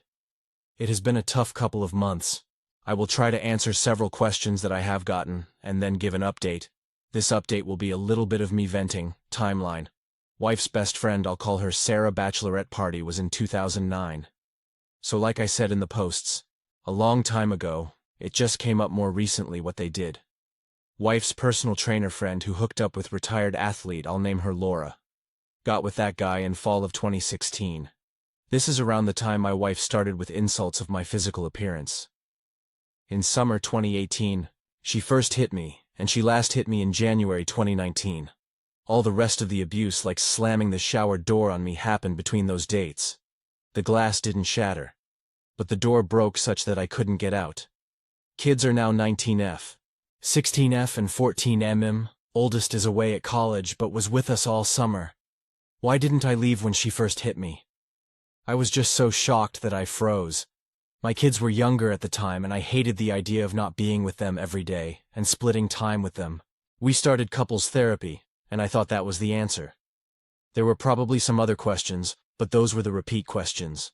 So on to the update. In August, I was not doing well. My wife and I were trading off time in and out of the house. I had this feeling that my life was a joke, and my marriage was a farce. I was so upset and embarrassed about all of this I really had not discussed with a lot of people. I had to talk to my sister. I finally did, and she was shocked about all this but was supportive. My sister has also become very close with my wife, as they have been like actual sisters for almost 25 years. My sister got me back into therapy, which has been good. I have really been focusing on the positive aspects of my life. Maybe my marriage will end, but I have 3 great kids who are all doing well. My life and love story with my wife was real, even if she has massive flaws that have hurt me terribly. That's been helpful perspective for me. So on to the drama. Let me start with Sarah, wife's best friend forever. She has been my friend for longer than I have known my wife. We met up a few weeks after the therapy session. She apologized a lot, told me how much she loved me and how wrong she knows she was in all this. She said the story of her bachelorette party was that her work friends were giving her grief for her bachelorette party being lame. So they threw her another party at a hotel which had strippers at it. Sarah didn't want this but gave in to the peer pressure. My wife didn't want to go, but Sarah begged her and another friend to join them to sort of help fend off any pressure to do anything with these strippers. My wife and the friend agreed. Sarah said her husband has always known about this, and never realized until this past year that my wife never told me about it. She confirmed nothing happened. There were 3 strippers that ended up sleeping with 3 of the work friends. Whatever. I said if this were true, I never would have had an issue with it. I might not have thought it was a good idea to go to a hotel room, but I would have trusted my wife. I said the manipulation and gaslighting were unforgivable, and I would never view her the same. She told the whole story and then went into advocate for my wife mode. How much my wife loves me, how wonderful we are together, our family and all that. She laid it on thick that she and my wife's other friends always thought I was such a catch, so handsome, all that. She reaches out every so often to see how I'm doing. Apologize again, ask what she can do. I am cordial, but I don't really engage with her. I got a lot of texts from Laura, the personal trainer. Laura is not one of my wife's main friends. Most of my wife's friends are from high school or college, with a few moms mixed in. Those women are who she is closest to. Laura was someone she met at the gym in like 2014-ish. She was a mom with similar aged kids, and they became friendly. Her husband seemed like a good guy at the time, and we hung out with them as a couple several times. Laura's husband cheated on her. Laura was devastated and the girls' nights out picked up in frequency. Laura turns out to be completely insane. This is what Laura told me in 2016. She met this retired athlete, let's call him Joe. He had just retired and wanted a trainer to work with. Odd, but okay. She was obsessed with him and slept with him almost immediately. According to Laura, once she slept with Joe, he had no interest in her. But his friend, who I will call Loser, wanted my wife desperately. So Laura knew that if she suggested that they hang out as a group, Joe would agree. She pimped my wife out, basically. Laura said my wife knew exactly what was happening, and constantly expressed her discomfort. But Laura guilted her by talking about how low she felt after being cheated on, and she needed this guy. Laura insists that my wife never did anything, was grossed out by Loser, and that he was pathetic, that I was way hotter than him. Laura tried to get text messages from that time, but only has them back to 2020, which she offered for me to see, not sure why. So here is where the truly crazy part comes in. Mind you, this is all according to Laura. Laura reaches out to Joe last month and catches him up on everything going on. Joe apparently laughed it off and referred to my wife as your hot friend that Loser couldn't close. Charming. So Laura offers for me to speak with Joe and/or Loser, saying they will confirm this story. This lunatic even informed me that Joe said Loser is doing well. Got married and had a kid, how could I possibly care how his life is? I declined this offer to speak with them. Ever since this all went down 9 years ago, my wife and Laura haven't hung out a lot. They are friendly enough, but my wife distanced herself. All of the above is from each of those two ladies' perspectives and really changes nothing for me at all. Even if I buy all of this current story, this was kept from me for so long with many lies and secrets along the way. And on to my wife, the love of my life. She has offered anything she can think of to me. She has written detailed timelines. She wanted me to go back to meet with her therapist again, but I refused. She has been speaking with her therapist, and with me when I make myself available, about 2 essays she had in college. They feel this is all interconnected. Trigger warning for essay in this paragraph. The first was a very violent attack. I feel awful even describing this. A friend of her stepbrother held her down and forced a BJ while on top of her. She says she wished she bit it off, and I think she should have.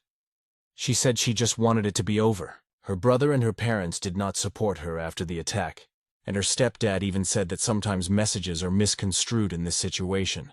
Stepdad also said to her mother something about the example that my MIL had set for my wife, a reference to my MIL being a teen mom.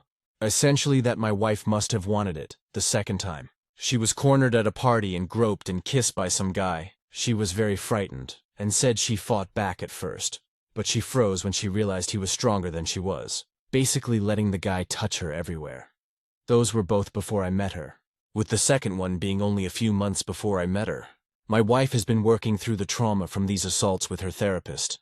She feels her reaction to Loser and his advances were a form of trauma response, and that she would be much stronger today. Hearing her talk about this breaks my heart and infuriates me. If I ever saw one of these guys, my wife insisted on taking a polygraph. It was not the experience I was expecting. It was expensive and it took a long time. I met with the guy and we came up with questions beforehand. He asked her 4 questions. The test found her to be truthful that she cheat on me with a stripper, with Loser or with anyone else, based on a broad definition of cheating. Test also found her truthful that Loser S8'd her, that Loser's various advances were rebuffed and not consented to by my wife. There was another question about my wife's attraction to me, which she was also truthful about. So she passed.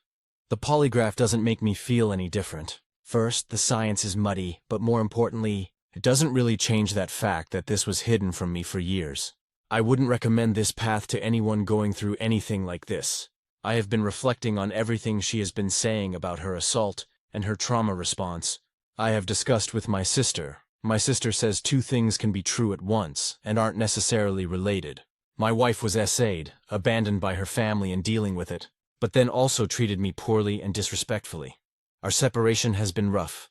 It is expensive to maintain a whole separate residence. So lately I have been staying in the basement, and I miss my kids when I am gone, as does my wife. We are in sort of an in-house separation. My wife has never been a good sleeper and often has nightmares. She will come downstairs to me in the middle of the night and snuggle up to me. I have also had a really hard time over the past few months with all of this. She is very aware of how I am doing in any moment, and will come to me to comfort me. I have had a few panic attacks. My wife knows me best, and knows how to soothe me and calm me. I will admit that I find comfort in her. This leads to confusing feelings and defeats the purpose of a separation for me. I am trying lately to actually enforce an actual separation. I need other people to rely on and other ways to regulate my emotions. I am struggling with a few things. First, my wife has had to deal with some horrors in her life. I don't want to be a monster and reject her when she is trying to heal. She is in way better control of her emotions than she has ever been. This Loser guy was 9 years ago. The physical abuse was in 2018 and 2019. I should have stood up for myself back then. I didn't.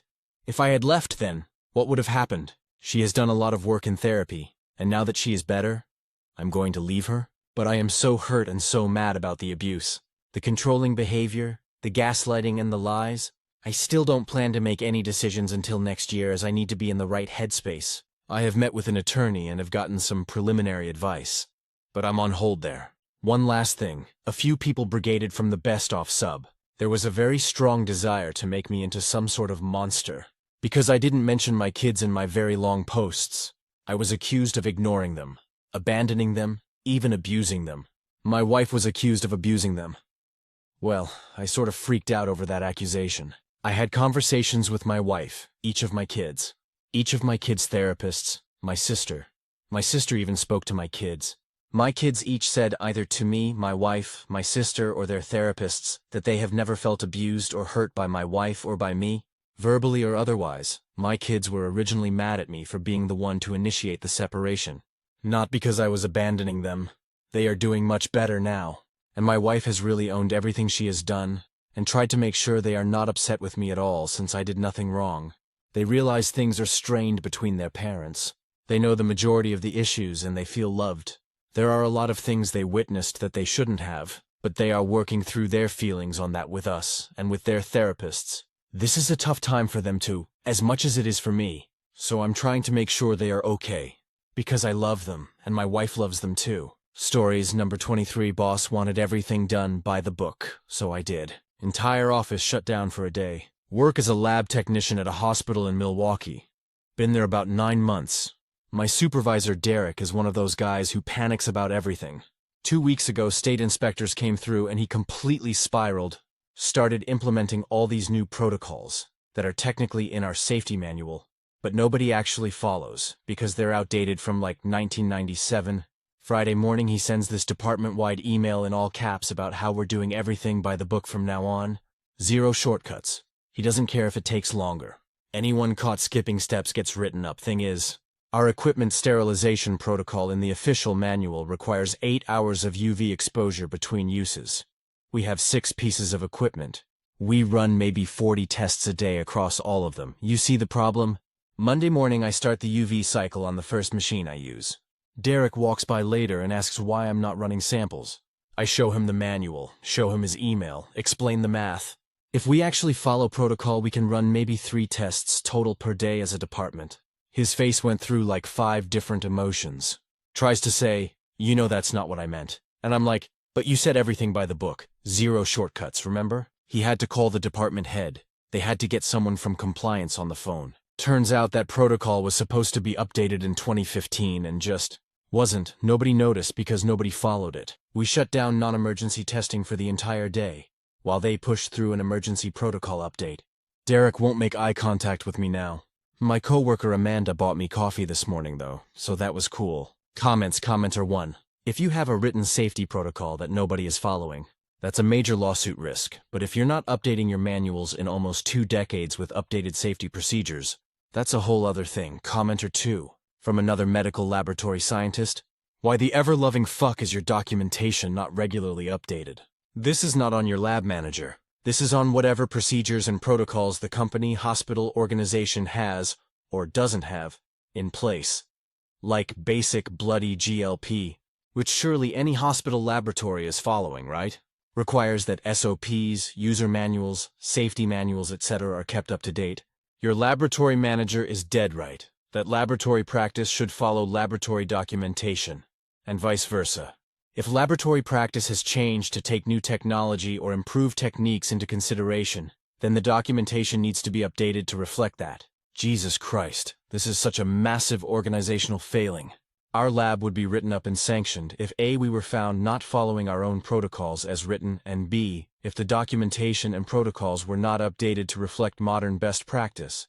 Commenter 3. I like Derek's attitude here. He's doing what he feels is best in his position, and has probably been told by his own bosses what kind of standard he needs to hold people to. You told him and showed him what by the book would mean, and he was proactive in getting that shit clarified, fixed, while everything was practically shut down like the book said. Maybe he should have addressed that deficiency before telling the team their orders, but he was probably trying to be in compliance with his own boss's orders. Commenter 4. This reeks of normalization of deviance. Derek ain't the problem here. Not following procedures because it would take too long is exactly how problems very commonly happen as everyone normalizes non-standard risky approaches. If the process is dumb, it needs changing, not ignoring. Stories number 24. My daughter keeps talking to the construction workers in our new house. There's no construction nearby. We moved to Boise 3 months ago. Old house. Built in the 1920s, I think. Needed some updating, but good bones. My daughter Lily is 4. About a month after we moved in, she starts talking about the construction workers. I figure she means the guys who were here fixing the porch before we moved in. Just kids remembering stuff weird. Whatever. But she keeps bringing them up. Says they're loud in the morning. That they wake her up with all the banging and talking. I don't hear anything. Last week I'm putting her to bed and she goes, "Mama, can you tell the construction workers to be quiet? I'm trying to sleep." I'm like, "Honey, there's no construction workers. We're all done with the repairs." She gets this look on her face like I'm stupid and points at the wall. They're in there. The wall she's pointing at is the one we share with our bathroom. Solid wall. Nothing in there except pipes and insulation. I check the bathroom anyway because I'm not sleeping if I don't. Nothing. No sounds, no workers obviously. 2 nights ago she comes into our bedroom at 2 a.m. crying. Says the construction workers were being too loud and saying bad words. My husband checks her whole room. The bathroom, the attic access, nothing. Here's the part that's freaking me out. Yesterday I'm doing laundry and I hear it. Faint, but definitely there. Sounds like voices and something metal banging. Coming from inside the wall between Lily's room and the bathroom. I put my ear against the wall and it stops immediately. I asked our neighbor if anyone's doing construction nearby. She looked at me weird and said no. Asked how Lily was settling in though, which felt like an odd thing to add. My husband thinks it's pipes. But pipes don't talk. And Lily heard them first. I don't know what this is, but I'm not imagining it anymore. Comments, commenter 1. I live in an old house and it has the original radiator heating system. Do you have this? It was the first time I lived in a house like this, and I would hear thumps, bangs, hissing and whistling. It was worse at night and early morning when the heat came on the most. Sometimes it sounds like construction, or even like footsteps. My daughter, when she was small, would complain about the noise and get scared, and I figured out how to make it better by bleeding the radiators and regular maintenance of the boiler and water level. When air gets trapped in the pipes, it causes most of this issue, and you fix it by bleeding the air from the radiators, checking for leaks and making sure the water is maintained in boiler.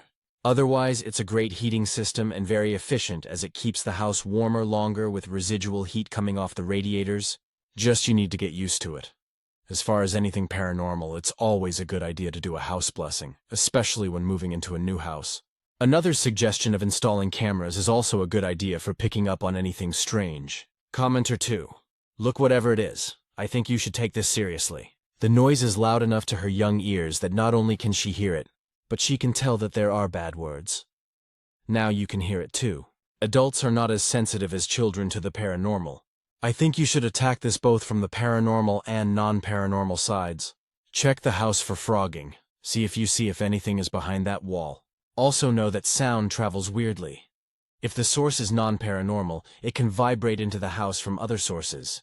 And that dampening means that sometimes you can hear sounds inside that you don't hear outside. As for the paranormal, you can check with the library and historical societies to see if anyone has died in the house. Try to record the sounds, and a simple measure would be to get a priest to bless the house. You can also use salt as a natural barrier against spirits. Make a line of salt around her room and burn sage throughout the whole house. You can command the spirits to leave. You must be assertive and mean it. Tell them they are not welcome in your home and they need to leave immediately. If there's nothing there, well, the worst that can happen is you just feel silly. But I think it's worth it for your daughter. Commenter 3. When we moved into a new house, I swore someone was living in my daughter's closet. It would sound like someone jumping off a counter onto the tile floor and walking around every night between 11:30 p.m. 1 a.m. It took way too long to realize the bathroom pipes from my Mael's room ran through the closets and below our room. She was just using her bathroom across the house. I would swear up and down it had to be a person. Nope. Try sleeping in her room a few nights and see if it's the heating or pipes. Do you have a baby monitor set up? Ours is a closed unit, not Wi-Fi, and if the volume is up too loud, it'll pick up weird static and it can sound like faint voices. Good luck regardless. My daughter is 4 and talks about the little boy who rides in our car sometimes. There's never been a little boy, but doesn't stop me from being a tad freaked out when it happens. Commenter 4. I'm sorry that your family is experiencing this. It is impossible for anyone on here to know exactly what you are hearing. But most of us find it is always best to eliminate the normal, no matter how implausible, before jumping to the paranormal. Air trapped in the pipes or mineral buildup can cause pipes to sound like they are mumbling. High pressure in the lines can make whispering, chattering, and whistling noises. Pressure can also cause the water hammer effect, which could explain the banging. You wrote that you were doing laundry when you heard the noise. Is it possible that the noise stopped when you put your ear to the wall because the washer switched cycle? At any rate, I would suggest having a plumber take a look at your pipes. Just to be sure, something else I would suggest is to gather your husband and daughter near where you are hearing the voices, and out loud state in a confident and strong manner that you are not afraid.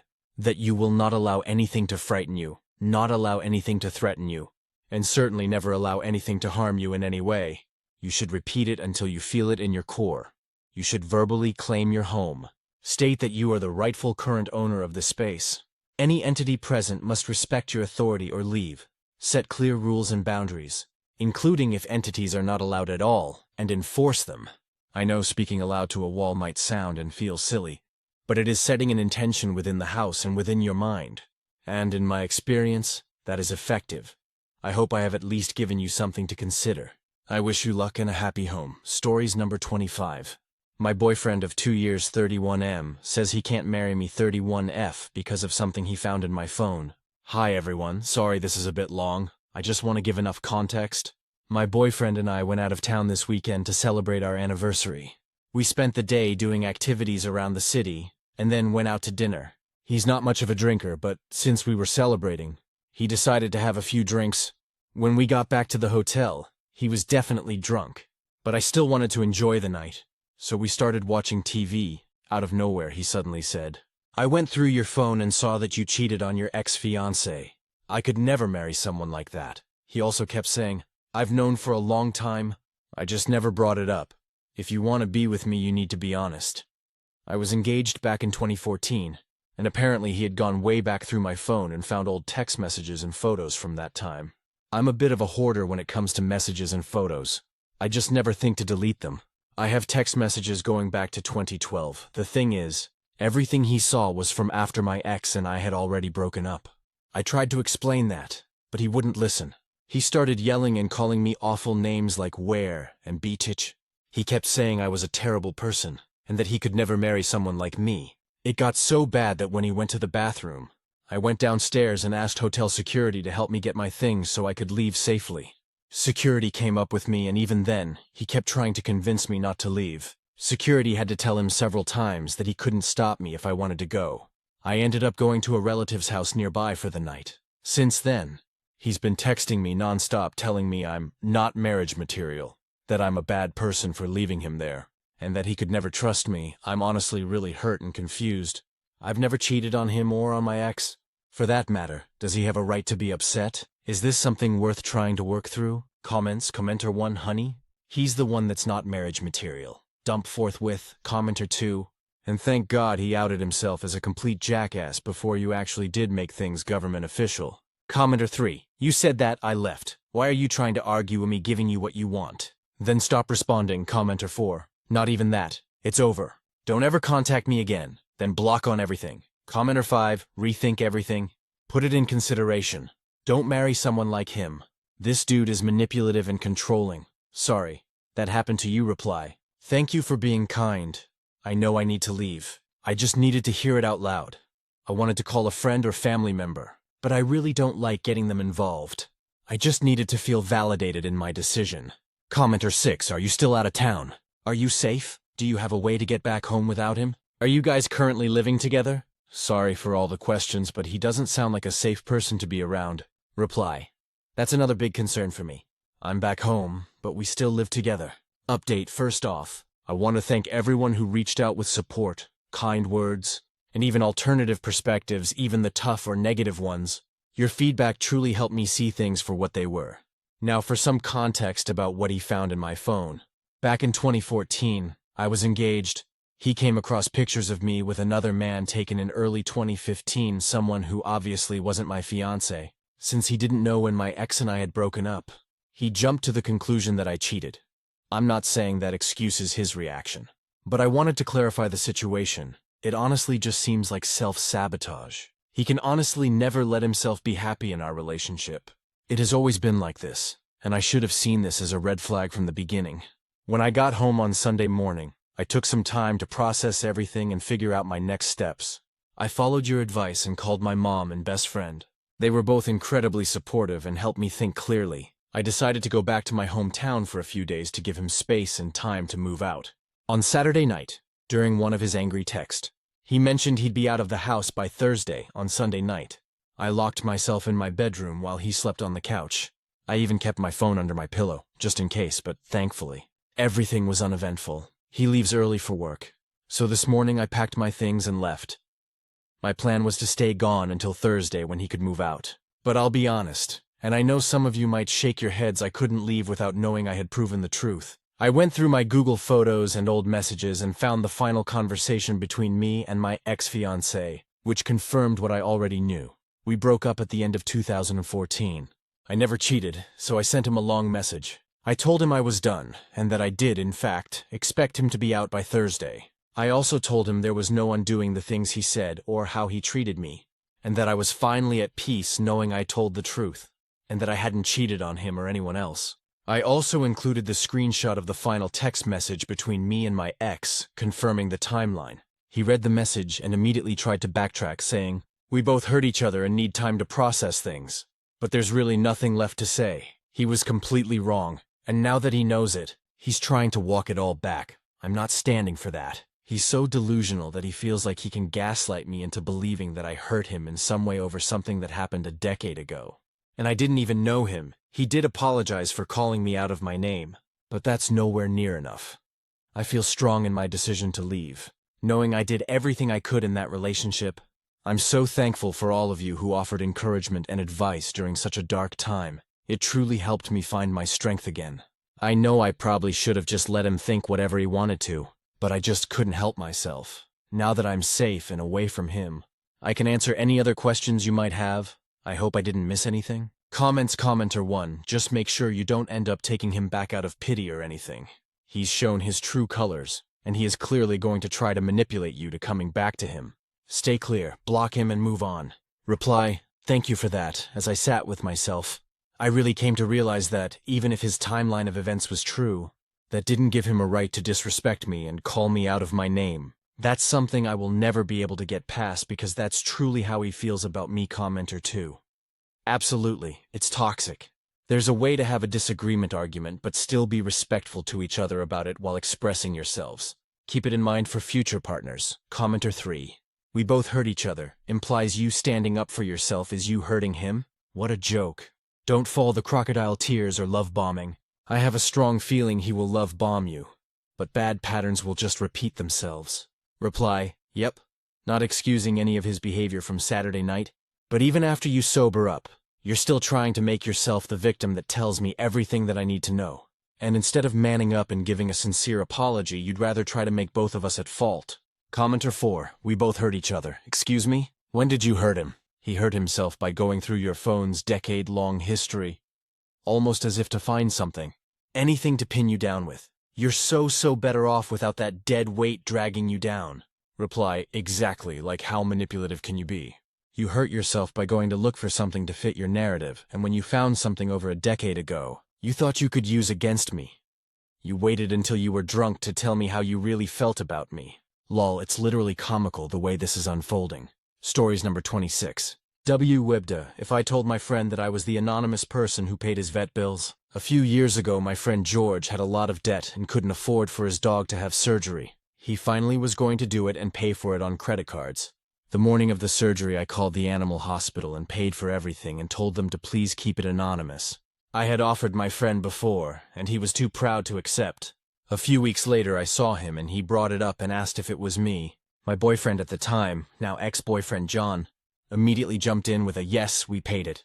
John made a big showing of it and definitely insinuated that he had made the decision to pay and paid most, if not all of the cost. In reality, he had paid zero, and also was pretty against how I spent my own money.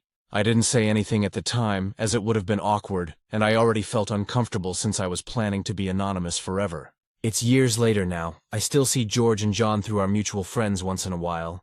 George will still bring up to John how grateful he is for him covering the medical bills that time. And John is always saying something like, "It's my pleasure." This really bothers me. I know I was planning to be anonymous, so it shouldn't bother me. But I feel like John is taking credit for something he had not earned. So much time has passed that I think I might be an asshole to bring it all up again the next time this happens. I feel very small inside for even caring, Wibta. Comments, commenter 1. NTA, I think you should tell, not just to take credit, not even to take credit, but because who knows how John is holding this over George, or cashing in on his generous reputation to manipulate other people. If he's slimely enough to do this, he's probably slimy enough to pull a, you owe me, bro, at any opportunity, even if he's not doing this. George might really be putting himself out to make it up to this snake. I would want to know if a friend of mine sucked this much. Reply. That's a great point. John was incredibly manipulative and financial abusive during our relationship. Commenter 2 NTA. Next time, just ask John how much exact he contributed. Let George know that you paid for all of it, but wanted to remain anonymous.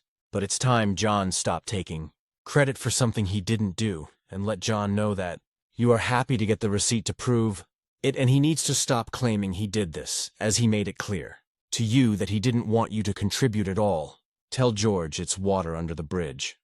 He should pay it forward if that opportunity ever comes up, and you would like him to accept the gesture and stop brining it up. Commenter 3, maybe I'm petty, but I'd say do it. The fact that your ex said we already implicates you in at least some way in terms of it being paid. Over time, he's clearly twisted it entirely in his favor. Your ex sounds like a tool, and justice is a great thing. Just send a message with the attached receipt proving you were the one who paid with a message that conveys you wanted to stay anonymous, but that you don't want to deal with knowing your ex is taking backpats and gratefulness for something he had nothing to do with. Commenter 4, you tell George and straighten this out. On April 6, 2007, I had to put down my dog, Jake. Jake was my best friend, but Jake helped me in ways I could never have considered. I have PTSD from the military, and Jake stayed by my side no matter what. When my wife and I were walking out of the room after Jake passed, there was a man in the waiting room. He was in tears and on the phone asking for money to help his dog. My wife and I were in tears. It hurt so bad. We paid for that man's dog to get whatever needed done. I couldn't bear the thought of someone else going through what we were going through. 3.5 years later, our son was born. His name is Jake. He knows he is technically named after a dog, but also his dad's best friend. I look at him and I think of my best friend, and it brings a smile to my face.